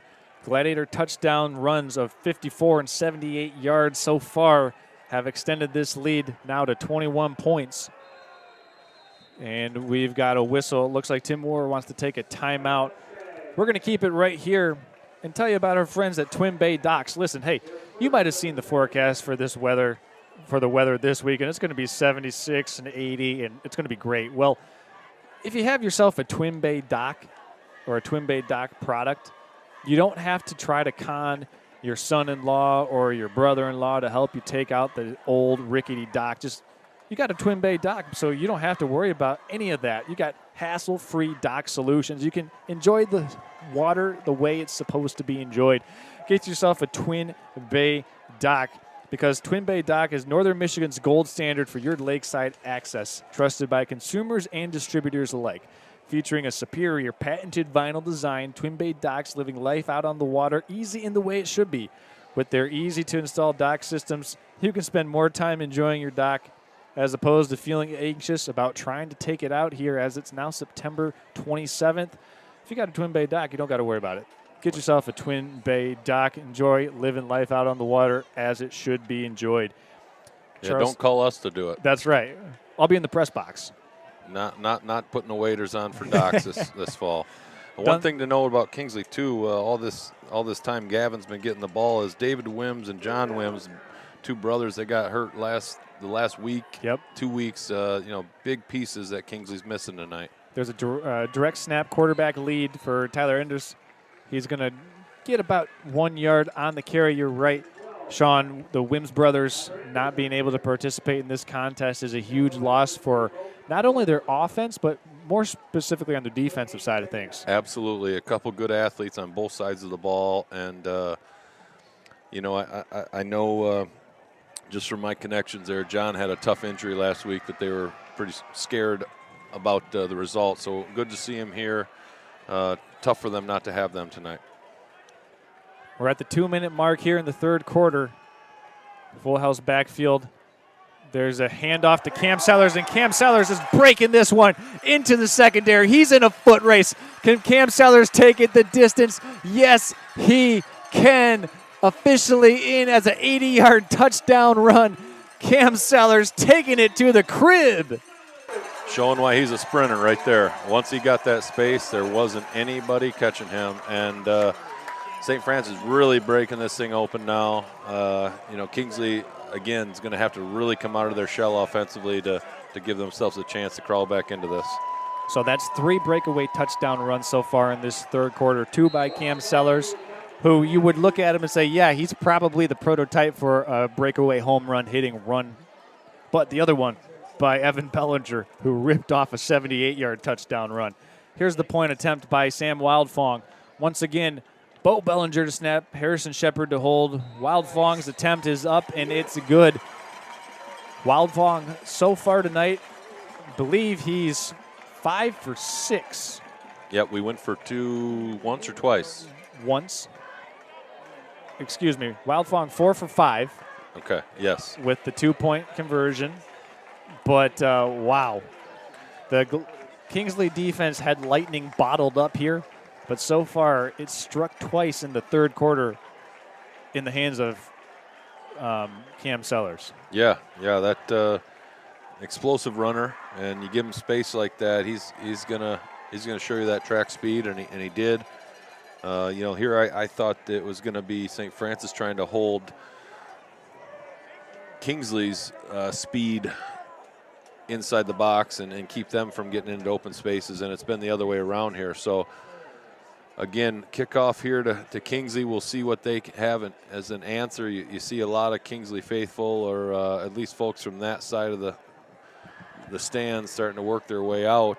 Still got a full quarter and a minute 46 in the third left to go here, but St. Francis coming out with a few big punches early here, 42-14 towards the end of the third. A few big punches. I mean, try a 54-yard touchdown run punch. A couple haymakers, I'd say. An 80-yard touchdown punch. Yeah. And a 78-yard touchdown. About 200 yards of 3 punches right there. Exactly. Yeah. It'd be interesting to see, and we don't have it for an official stat, how many plays from scrimmage this Gladiator offense has run, because their scoring has come on huge chunk plays. Correct. Yeah, they have not, they haven't had a ton of the prototypical drives, a slow, methodical, move it down the field. They'll have a couple plays like that, and then they bust them out. This one's going to be fielded at the 16-yard line by Lewis. He's going to tiptoe out of bounds after about a 2-yard return. And he was initially pushed out. It looked like Tyler Cadlick was in that. Yep. So Cadlick making plays, and it's nice to see. It's very encouraging that a lot of these Gladiator defenders also play special teams. So you get very sure-handed tacklers out there running down on your kickoff coverage unit. Yeah, and Lewis kind of bobbled that on the pickup there, and he only had about a 5-yard window between getting that picked up before Cadlick got in on him, and that could have been bad news. Still in the full house here. Yeah, roughly 10 minutes past the 10 o'clock hour here. Kingsley, as you said, Sean, still in the full house formation. Draves is going to toss this one. That's a new man carrying the pigskin for the first time for the Kingsley Stags. Looked like Perry Smith, 23rd, 23. Perry Smith maybe getting the call up here because of the injuries, as you said, to the Wims, the pair of Wims brothers here for Kingsley. So, well, and Lewis wasn't in on that play either. He's coming back in now, so I don't know if they're kind of, they've got games ahead of them to play yet too. So, want to give a shout out to Kingsley All-Stater last year, Eli Graves. It looks like Lewis is trying to fill those shoes a little bit. Yep. And there's a pass. Got a completion out in the flats. That's Lewis. Lewis has a first down, and he's got a pickup of 14 yards out to the Kingsley 40-yard line. Tackled by Tommy Donahue and Michael Frederick. Tommy Donahue getting himself out there on the field here with the defense. So we've seen Kingsley be able to move the ball, pick up some first downs, but they just haven't been able to keep the drives going here in this second half. Draves going to pitch this one. That's Smith. Smith is tackled after about a 5-yard loss, and he was brought down after that 5-yard gain. It looked like 5 and 3. That's Rylson on the tackle.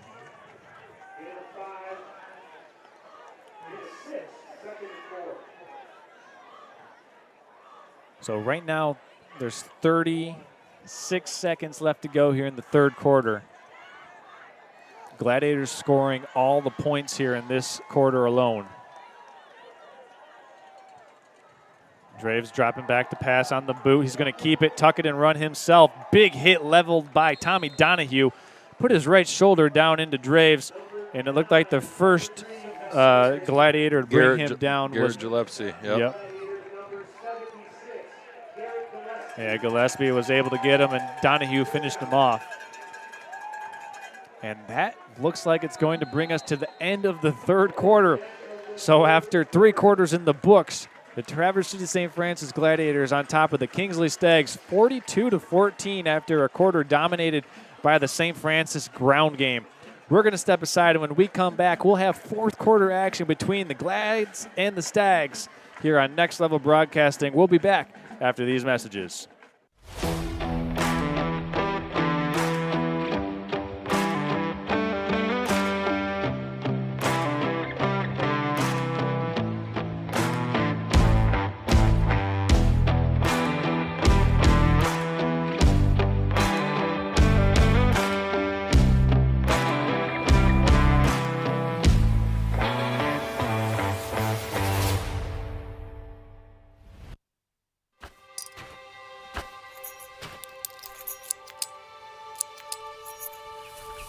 Collar Clinic, providing peace of mind and local customer service with the latest GPS collars, bark collars, e-collars, beeper collars, accessories, and replacement parts, protecting your dog safety and giving. Here's the handoff up the middle. Huge collision as Harrison Shepard brings down. It looked like that was Lewis on the carry. Big time collision. Well, we got another guy down here. That's Lewis. Yep. Oh, no, that's Smith. No, that's Smith. Perry, yep. Perry Smith. There was a massive collision there between Harrison Shepard and Perry Smith, and Smith has taken some time as he's getting some attendance. We're going to tell you about our friends at Magnum Hospitality and Red Mesa Grill. While the Gladiator offense has certainly spiced things up here in the third quarter, well, if you're watching from home, you might be able to spice up your palate by heading into the Red Mesa Grill. Because let me tell you what, whether you go to the Red Mesa Grill here in Traverse City or up in Boyne City, they've got something just for you that'll bring your taste buds to life. That's the Red Mesa Grill, the perfect complement of spices to fire up your taste buds. But don't just take our word for it. Try it for yourself at Red Mesa Grill in Traverse City or up north in Boyne City, all a part of the Magnum Hospitality umbrella. You can see for yourself at other Magnum restaurants, such as Pearl's New Orleans Kitchen in Elk Rapids or Cafe Sante in Boyne City. So a lot of different options to choose from under the Magnum Hospitality umbrella of companies. Now, Pearl's, that's a good dinner right there. It really is. Good Cajun dinner. Cajun dinner, Pearl's New Orleans Kitchen in Elk Rapids. Those are nice after some, you probably don't talk the bus driver to stopping there after winds coming from up north, do you, Sean? Unfortunately, that's not one that works out with our timing. Okay, there's a handoff on this first down and 10 carry. Tackle made by Tyler Cadlick. As well as Gage Walter getting his name called tonight.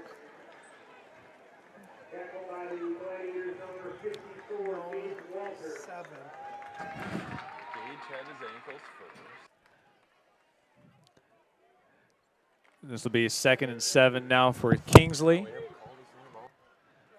Draves under center.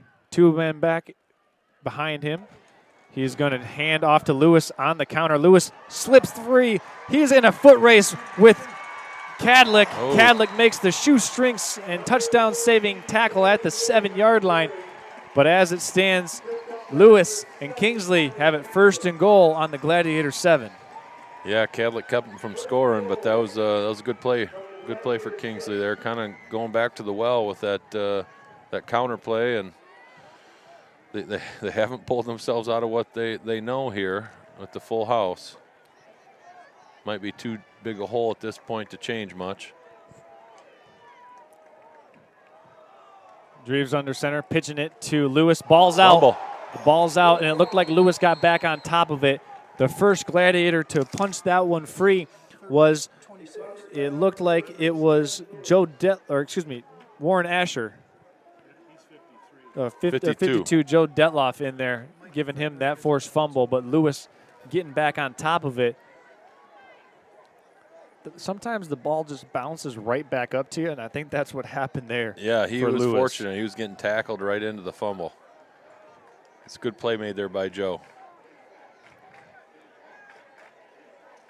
Under center go the Stags. It's a boot pass. They're going to roll out and getting dropped after about a marginal gain. First man in there for the Gladiators was Braden Tharp, and that's the first time we've called his name this evening. Nice play made by Tharp there to bring down Draves after a marginal gain. Yeah, 3rd and goal from the 10 now. And they're staying, what I'm going to guess here, based on lack of subs coming in, sitting in that full house again. You would imagine that Kingsley wants to try to get the ball to number 84.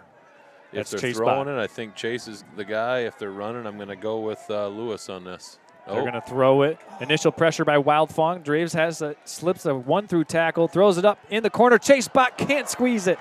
There was a ricochet. There were 2 Kingsley Stags right next to one another, so that route combination wasn't perfect at all. And Mike Dreves is getting up slow. Michael Frederick put a big pop on him right as he let go of that, and Dreves was a little slow getting up. Got to give credit there to Sam Wildfong. He blew that play up coming in from his it's kind of playing, he usually plays like outside linebacker. Yep. Against Kingsley. He's kind of in a little hybrid position here, but he blew that play up from the get-go. Yeah, yep, he sure did. It looks like he's got his tape situation fixed too. Yeah, Sean. you know, he's maybe that wasn't a style thing. Play action, throwing it up. Pass broken up. Nice play by Braxton Lisinski in the end zone. Kingsley turns it over on downs. Another goal line stand for the Gladiators, and they'll take over at their own 10 after forcing that turnover on downs. That's, I believe, the 3rd turnover on downs for Kingsley. Either 3rd or 4th. We're doing some Ski Valley math here in the booth. Yeah, I don't, public school education I have here, maybe it's not enough, but either way, it's not enough for them. So they take over on at the 10 here, trying to milk some clock, 9.5 left. I don't expect a whole lot different from the Glads here, and just ground and pound and try and win that battle in the trenches. There's a handoff up the middle to Braxton Lisinski. He's going to pick his way and nose out toward the 15-yard line. Sean, you were saying earlier, we saw it on the opening drive for St. Francis. They came out and set a tempo and set a tone right away with that touchdown drive, running the football all the way down. They've, to my recollection, only attempted 2 or 3 passes so far in this game.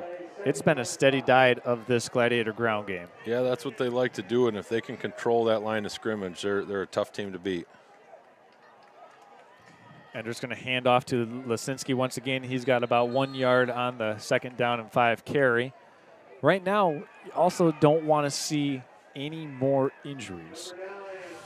Yeah, tell me about it. Some of these boys I expect to be ready come wintertime here, and it's only a couple months away, believe it or not. I hate to say it, but it comes up quick, and I'd like to see as many of these guys healthy coming out of this this season as we can. Always a bittersweet thing watching them play football. Right. You're rooting them on, but at the same time, you're, almost holding your breath each time you see a play happen. There's a handoff on the right side. That's Bellinger. Got a 1st down yardage after he's dropped after a gain about 7 yards. First Kingsley Stag in there on the stop was Tyler Unterbrink, but not after Evan Bellinger picks up enough for a Gladiator 1st down. Under 8 minutes and 20 seconds left here in the 4th quarter. If you're just now joining us, the Gladiators have scored 34 unanswered points. That is, yeah, it's hard to believe with how kind of tight this game was until this this quarter blow up here. But they really, it's been a game of runs, and after this run for the Glads, it's been the last run so far. Enders hands off up the middle. That's Cam Sellers. He's spinning his way down for about a 7-yard gain.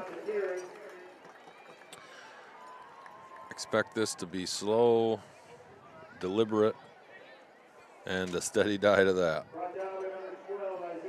Isaiah Cosgrove is slow to get back up after he made the tackle on Cam Sellers, and he's going to kind of hobble off as well. You think there's a correlation between the amount of injuries in a game and just how physical the game is? Because we've seen and know from history that this game is very physical, but we've seen a lot of injuries in this one here tonight, Sean.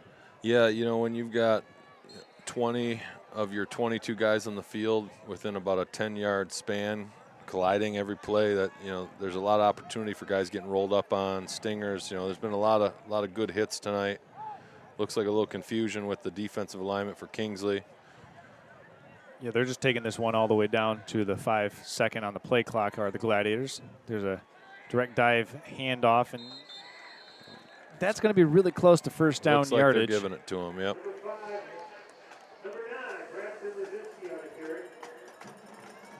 That's Braxton Lisinski who's picking up the first down for the Gladiators.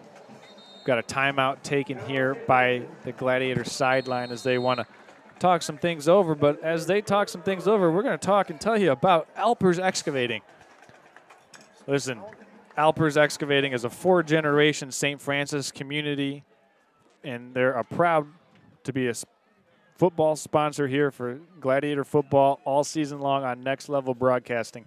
Family owned and operated, and proudly featuring services for residential, commercial, municipal, and land development. That's Alpers Excavating. Charles Strail here with Sean Finnegan.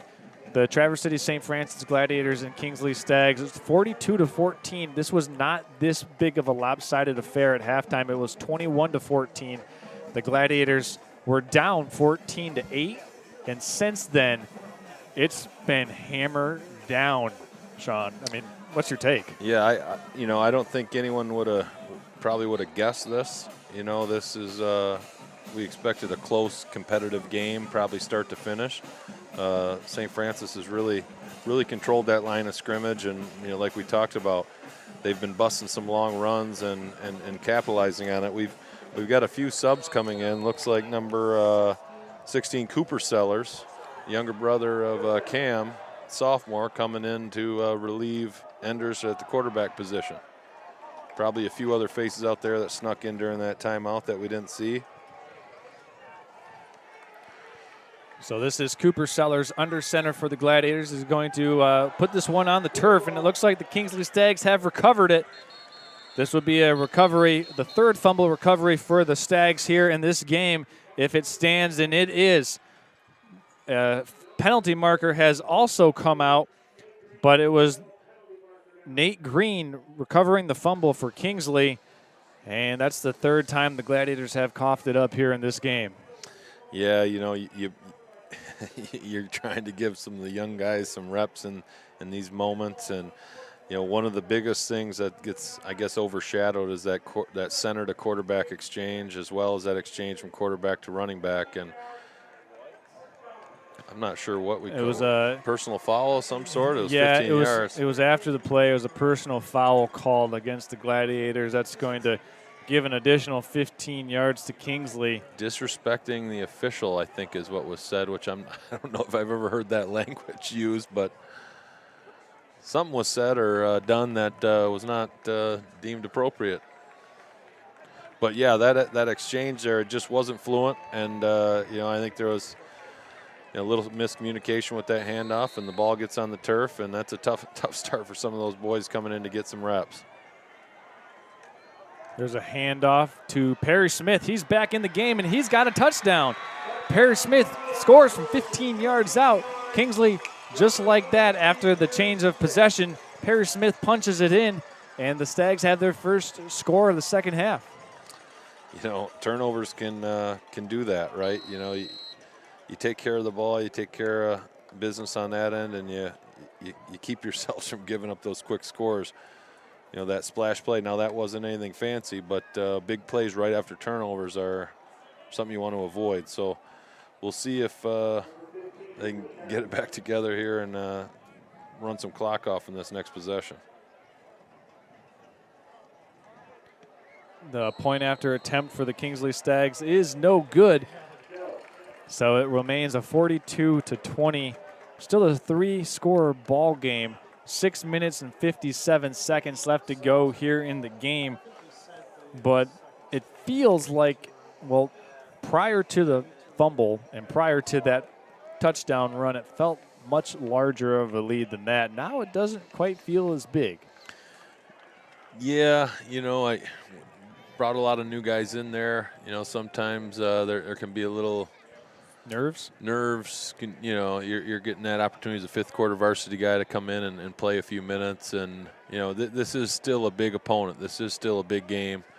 And regardless of the score, it's a good football team over there. So tough moment. Hopefully we'll see if some of these young guys get an opportunity on this next drive, or if we're going to go back to the starters and, just get this thing done with 7 minutes left. But, now being a 3-score game, it feels a little tighter than it was 20 seconds ago. And that's one of the things that you're constantly juggling as a coach. Do you stay out there with your starters, the guys that have got you to this position of the game, and just try to, grind the clock out?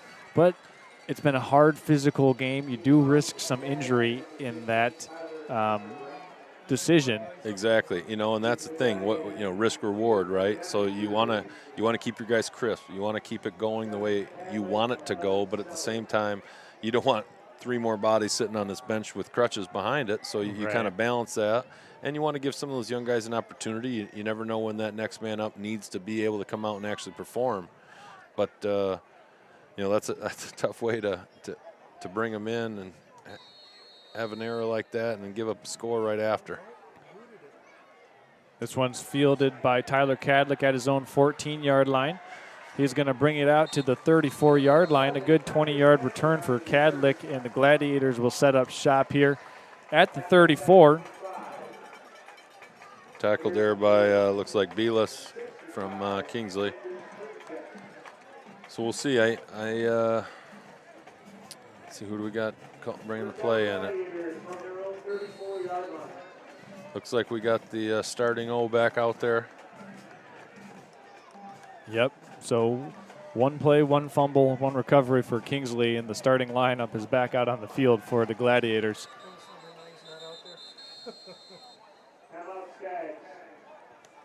And Kingsley's taking a timeout. It's a 22-point game. So far in the second half, the Gladiators have outscored Kingsley 21-6. And it was a 21-14 game at halftime. But it feels tighter than that, doesn't it, Sean?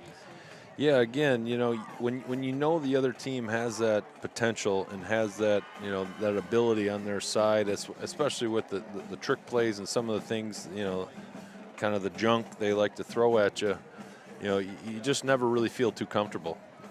And there was a moment there where maybe we felt too comfortable, and we look what happened. Put one down on the turf, and a play, 2 plays later, we're giving up a score. So we'll see how the Glads respond after that turnover. I have a feeling, again, we're going back to the well here, and we should probably see ourselves try and milk a long drive here, and score or not, run some clock. There's a handoff to Cam Sellers. He slips through 1 tackle and is eventually brought down after a gain of about 5 yards. Nice play by Colson Orton to bring down Cam Sellers after actually Sellers picked up a good 6, maybe 7 yards on that carry. Yeah, that's a great first down play. Again, I think we're going to just see, back to the well, back to what's worked here for us, and keep this thing rolling. 2nd and 3, 41-yard line. Got that kind of power left alignment here. A little shifting on the defensive line by Kingsley. 6 defenders at the line of scrimmage for the Stags. Harrison Shepard's got a first down, and he's out near midfield. Eventually brought down by Tyler Unterbink. Also, Colton Goethals. The Goethel family is a pretty prominent football family in Kingsley as well, Sean. I know Colton, his older brother Max, played for this Kingsley program under Coach Tim Moore. Yeah, but younger brother trying to fill big brother's shoes, and Yep. you know, we've said his name a decent amount tonight. He's having himself a good game, handful of tackles. Under 6 minutes here to go in the fourth quarter. There's a handoff up the middle to Bellinger. Bellinger's stopped by Goethals after about a 4-yard gain. It's back-to-back tackles for Goethals.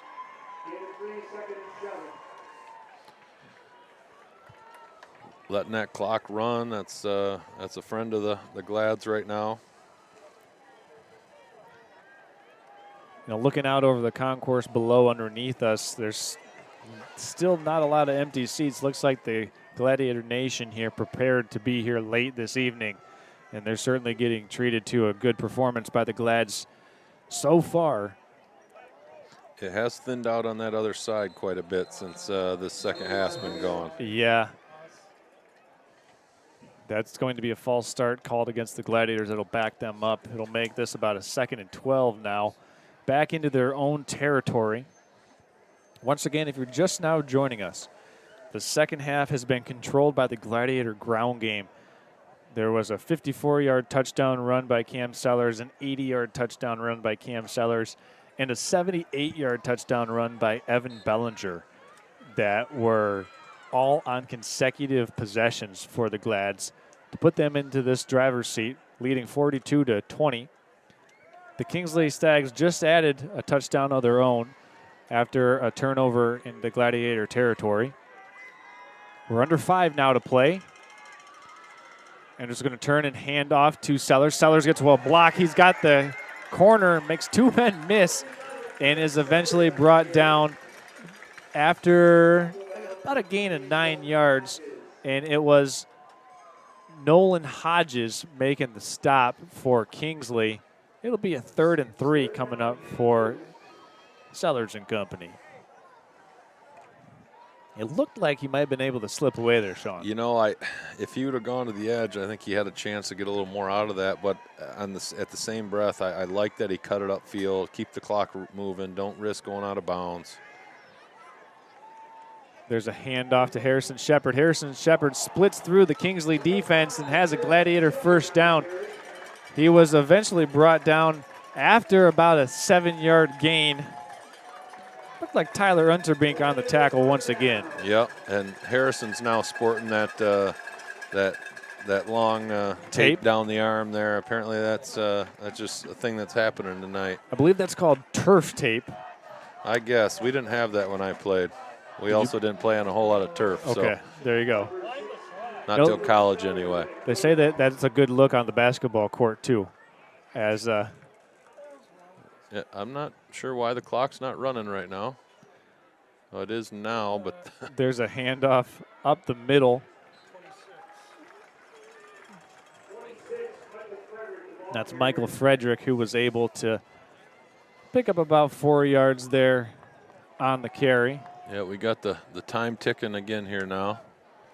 We had a little extra stoppage on the clock on that one. I drawing this out a little more.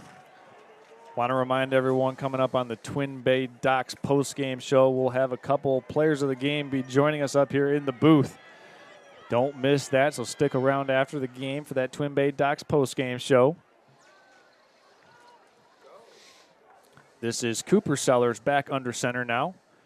He'll hand this one off up the middle to Tommy Donahue. That seemed like a very safe handoff that time. Uh-huh. Not going very far. Get it to the belly.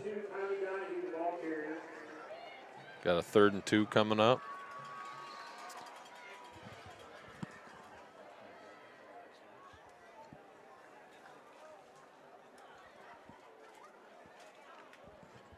Third and 2, under 3 minutes left to go.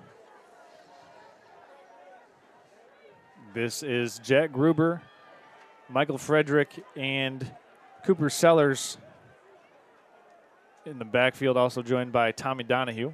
Sellers under center. He's going to hand off to Frederick.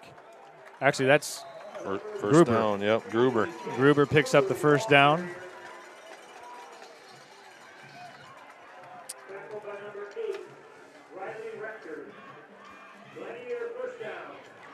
And the clock winds as much to the pleasing to the spectators here, right, Sean? Yeah, I think everyone's kind of ready to see those hit zeros at this point. Gladiators are in the driver's seat to do that. They just keep the ball in their possession here. Once again, Cooper Sellers under center, getting some action here as there's a handoff going through and in for 6 on the far side. That's Gabe Fafarik in for a touchdown, putting the Gladiators up 48-20. One wasn't even touched. No, not touched at all. Again, another one of those holds I'd probably even run through. So great job again by the offensive line. Good play design, and again, just trying to milk this game away and keep the clock rolling. And now you stop it by scoring again. But I think we'll be all right with that. Wildfong here trying to go 5 for 6 for the game. I think would be now, right? So. Yep. Once again, Harrison Shepard to hold it. Sam Wildfong to attempt the point after. Snap is good, hold is good, kick is good by a mile. Watch out over there on the swing set. Yeah, put that in the playground at the school next door. That's right, that's a free donation. Courtesy of Sam Wildfong and the Gladiator special teams right there. Well, it's 49-20. Gladiators have outscored the Kingsley Stags in the second half, 28-6. And that one right there by Gabe Fafarik was probably the icing on the cake, as it looks like Kingsley fans are starting to file out here. Sean, your biggest takeaway here tonight, what was it? Well, I'm impressed by the Gladiators just, again, controlling the line of scrimmage, creating massive holes for their running backs, and then the running backs finishing the job by showing their track speed and getting downfield and, busting out some big plays. As well as, we talked in pregame about keeping Kingsley's athletes out of space. And early on, we didn't, but settled in defensively, made some adjustments, and kept guys in front of us. And it's been a great second half, good adjustments at halftime, and put ourselves in a good spot to finish here. Just under 2 minutes. Wildfong set to kick off.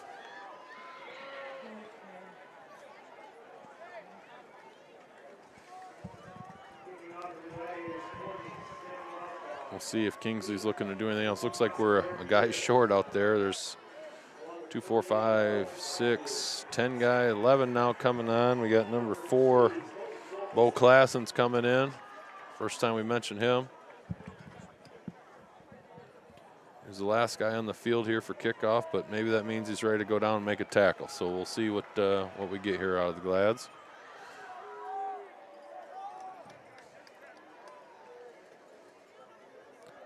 All right, Wildfong ready to send it away once again.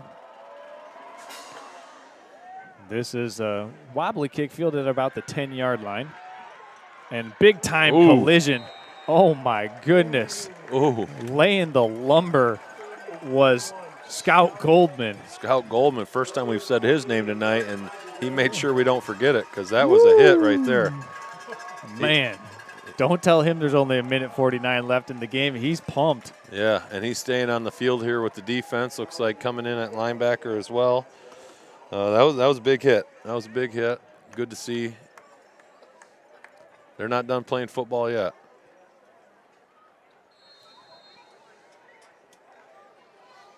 So with the win here tonight, presumably, I think that's very safe to say the Gladiators will move to 4-1 on the season and will also avenge their loss last year to Kingsley.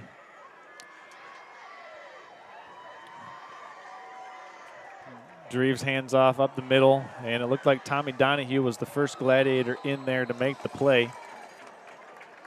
Yeah, a little bit of a pile up there in the middle. Looks like Kingsley's content with running this out. Want to remind everyone coming up here, we'll have a couple St. Francis athletes joining us here live in the press box for the Twin Bay Docks post-game show. So if you want to hear from the athletes, hear their take, and just kind of get an opportunity to see for yourselves just how good of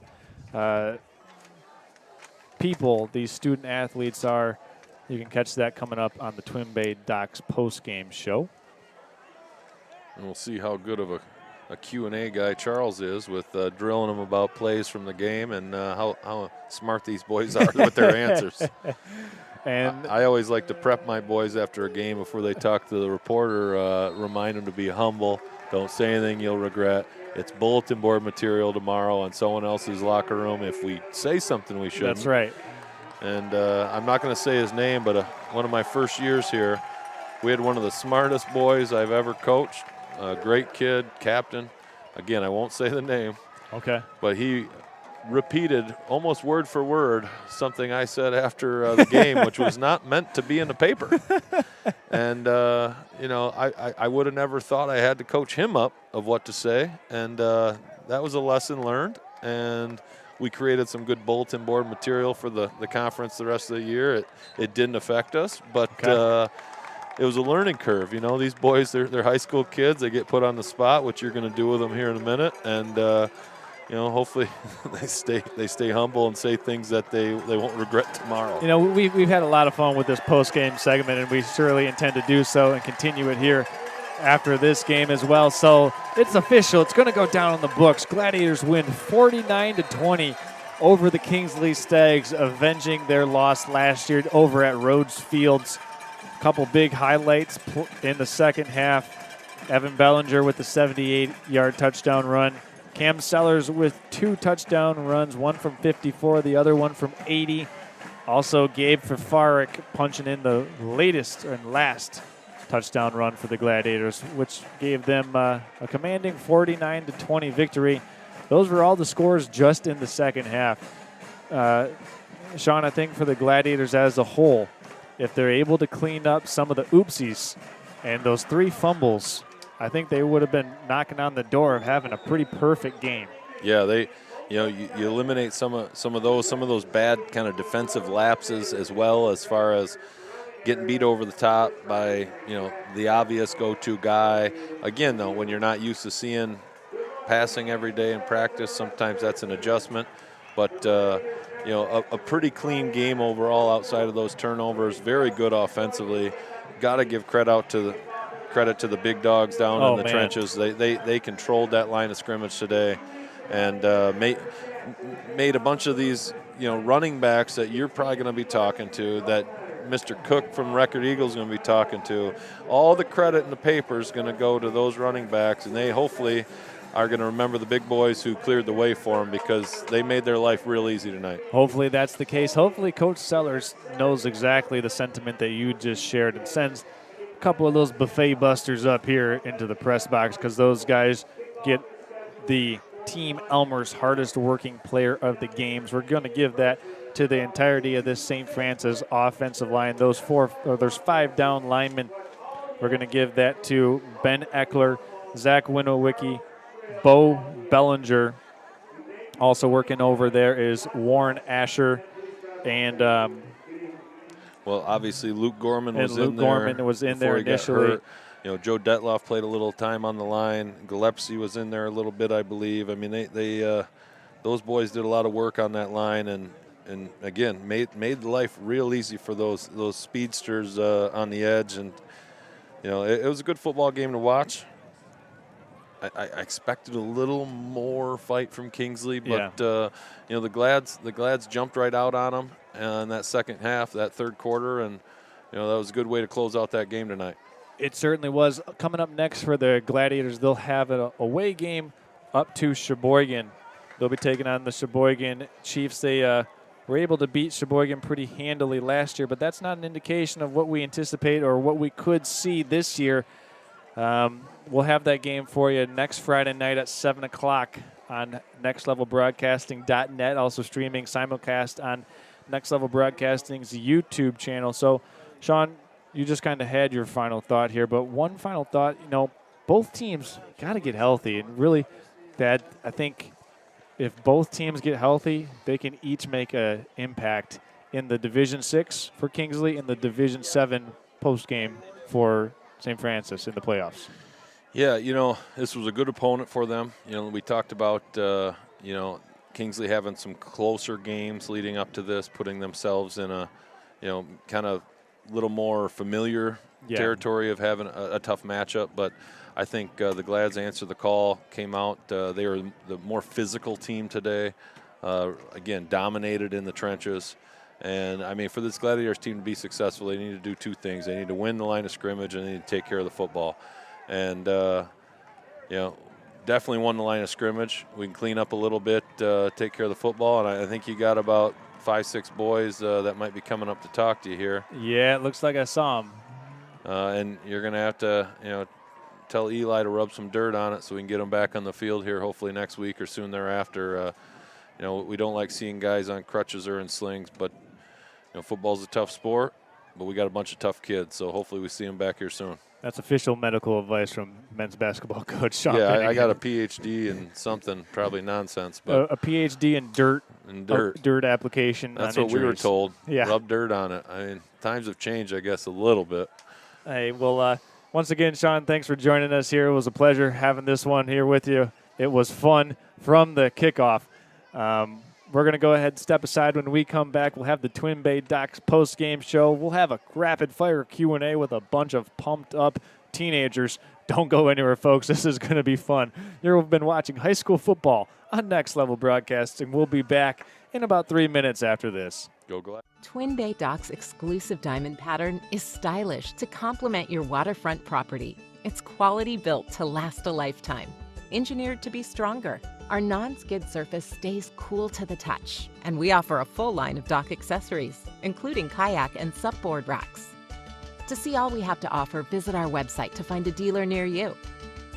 Twin Bay Docks, simply exceptional quality.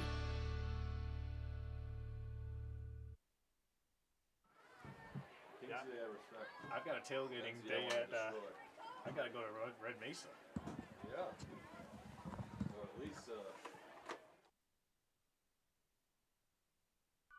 Twin Bay Dock's exclusive diamond pattern is stylish to complement your waterfront property. It's quality built to last a lifetime.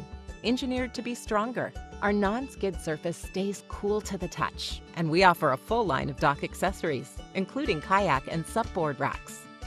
To see all we have to offer, visit our website to find a dealer near you. Twin Bay Docks, simply exceptional quality.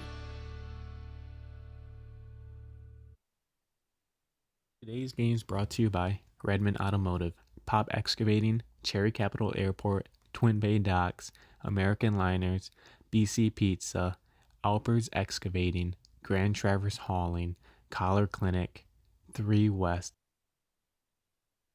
Today's game is brought to you by Redmond Automotive, Pop Excavating, Cherry Capital Airport, Twin Bay Docks, American Liners, BC Pizza, Alpers Excavating, Grand Traverse Hauling, Collar Clinic, 3 West, Team Elmers, That's the Pizza, Travis Catholic Federal Credit Union, Red Mesa Grill, PGLs, and Magnum Hospitality.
All right, welcome in live to the Twin Bay Docks post-game show. Charles Strail along with Harrison Shepard and Zach Winowicki. Gladiators coming out big here with a 49-20 win over the rival, the Kingsley Stags. Guys, talk to me a little bit about what you got to do to prepare mentally to get ready for a big rivalry game versus Kingsley. You just felt like the energy was a little different coming into this game, and practice all week. We're just ready to roll, but at the end of the day, it's any other team, and we have to play them like that. Zach, let me ask you the same question. I know Harrison might have just stole your thunder. Yeah. You're playing down there right tackle, man. You had some big-time blocks to get this guy in the end zone a couple different occasions. Yeah. Talk to me about how the offensive line, especially the right side, you guys were able to work to get some openings for these backs. I mean, a couple of times untouched for touchdowns. Oh, yeah. I mean, we were just low and fast off the ball, and Kingsley really didn't stand a chance against yeah, I mean, against you guys working on the right side of the offensive line, I mean, you guys made it your goal to establish and get stuff going on from the first snap of the game, and that was really impressive. Next question for you, Harrison. You were up here with me 2 weeks ago against Berrien Springs, coming out on the short side of that loss. How have you guys been able to really get stuff going on in practice? Obviously, different people shuffling around at different positions. The defense seemed really locked in here. Kingsley, all 3 times that they scored outside of the 82-yard touchdown run, they scored off of those short fields. Every time that the Stags were working with the long field, it seemed like the defense was really able to just kind of lock in. Talk to me about how you guys were able to do that. Yeah, the past 2 weeks, we just knew that we had to work harder because it wasn't going to cut it how we were working. So I liked how we played tonight. I felt like we played fast, slow, and physical like Coach wants us to. All right, well, guys, I want to thank you. I'm going to bring in Braden Tharp and Michael Gruber coming in after that. Thanks, Harrison, and thanks, Jack. We got a little changing of the guard here up in the studio. This is always fun. Always fun. Watch out for the cord. It'll trip you up. It's worse than the turf monster. I'm going to start with you, Braden. So we had a couple really nice pass breakups out there, a critical one as well. And talk to us about what I just asked Harrison, the pressure of playing a home game here versus a rival, especially a team that beat you last year. We all knew that this was going to be once-in-a-lifetime opportunity, coming in on the bus with the 2 police escort. We had to prepare all week. We knew from the get-go on Monday that how we played against Grayling, we were going to have to be even better if we wanted to beat Kingsley. We had one job this week, and that was to win the football game for all the alumni. We had that in mind. Everyone on the scout team worked hard. Everyone on the actual team worked hard, and we pounded it through each other so that when game time came, it was really easy. Sure. Obviously, that preparation leads to proper execution. You just got to go out there, trust the game plan, trust what the coaches have put forward to you, and then go execute. Michael, let me bring you in now. Kind of thrust into a position where you had to come in initially, then come back in right away. Did a good job of filling in, made some really nice reads there defensively. What were you seeing that was allowing you to flow quickly and get into quick pursuit lanes to the football? I mean, you just can't fall for the first fake, and you got to watch fullback and find the ball. But, yeah, I mean, in practice we had a good week all week, and you just got to be ready to go whenever you can. Exactly. Well said. Well said. Now we're going to bring in 2 seniors. We're going to bring in Eli Bigger and Cam Sellers. They're going to join us here. Thanks, Braden and Michael. Appreciate it. Okay, so you guys avenged the loss last year at Rhodes Field to Kingsley. It was a really impressive performance here from the get-go.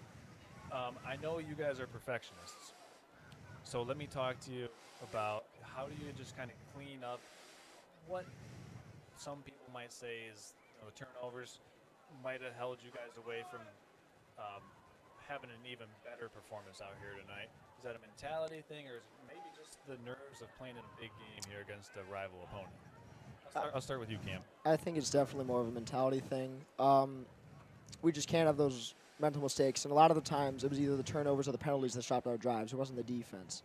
So it's really just the mentality part. We got to clean those mistakes up. Once we get that, there's should be a fun game anytime we play, whoever is on the field. That's right. Next week you guys will be going on the road up to Sheboygan. But obviously you want to try and have that 24-hour rule to enjoy this victory. You know, listening to you, obviously, you're favoring that right shoulder, but it's got to be a relief to know that you, as a senior, came out, beat Kingsley here in this game. It's not the entirety of the season. It's one game. You still got a lot to look forward to, but it's definitely got to feel good, right? Yeah, obviously this is a big game for us, but after today, we got to look past and get ready for Sheboygan. Yep, exactly. The Sheboygan Chiefs are officially on the clock as, well, it'll be next Friday when you guys take another away trip. Go up to Sheboygan and strap on the shoulder pads and see what happens. Once again, I want to thank all you guys for coming up here and joining us on the Twin Bay Docs post-game show. Cam, Eli, Braden, Harrison, Michael, and Zach, we appreciate you for all coming up in here and hanging out with us here on this post-game show. Once again, this has been the Twin Bay Docs post-game show. The Gladiators will be on the road next week taking on the Sheboygan Chiefs. You can catch it on Next Level Broadcasting. We're going to step aside, and we'll be back after this.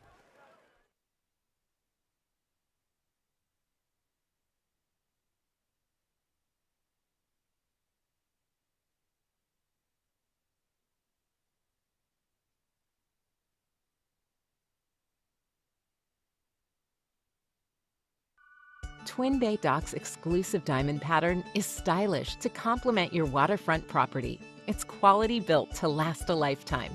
Engineered to be stronger, our non-skid surface stays cool to the touch, and we offer a full line of dock accessories, including kayak and supboard racks. To see all we have to offer, visit our website to find a dealer near you. Twin Bay Docks, simply exceptional quality. Today's game is brought to you by Redmond Automotive, Pop Excavating, Cherry Capital Airport, Twin Bay Docks, American Liners, BC Pizza, Alpers Excavating, Grand Traverse Hauling, Collar Clinic, 3 West, Team Elmers, That's the Pizza, Travis Catholic Federal Credit Union, Red Mesa Grill, PGLs, and Magnum Hospitality.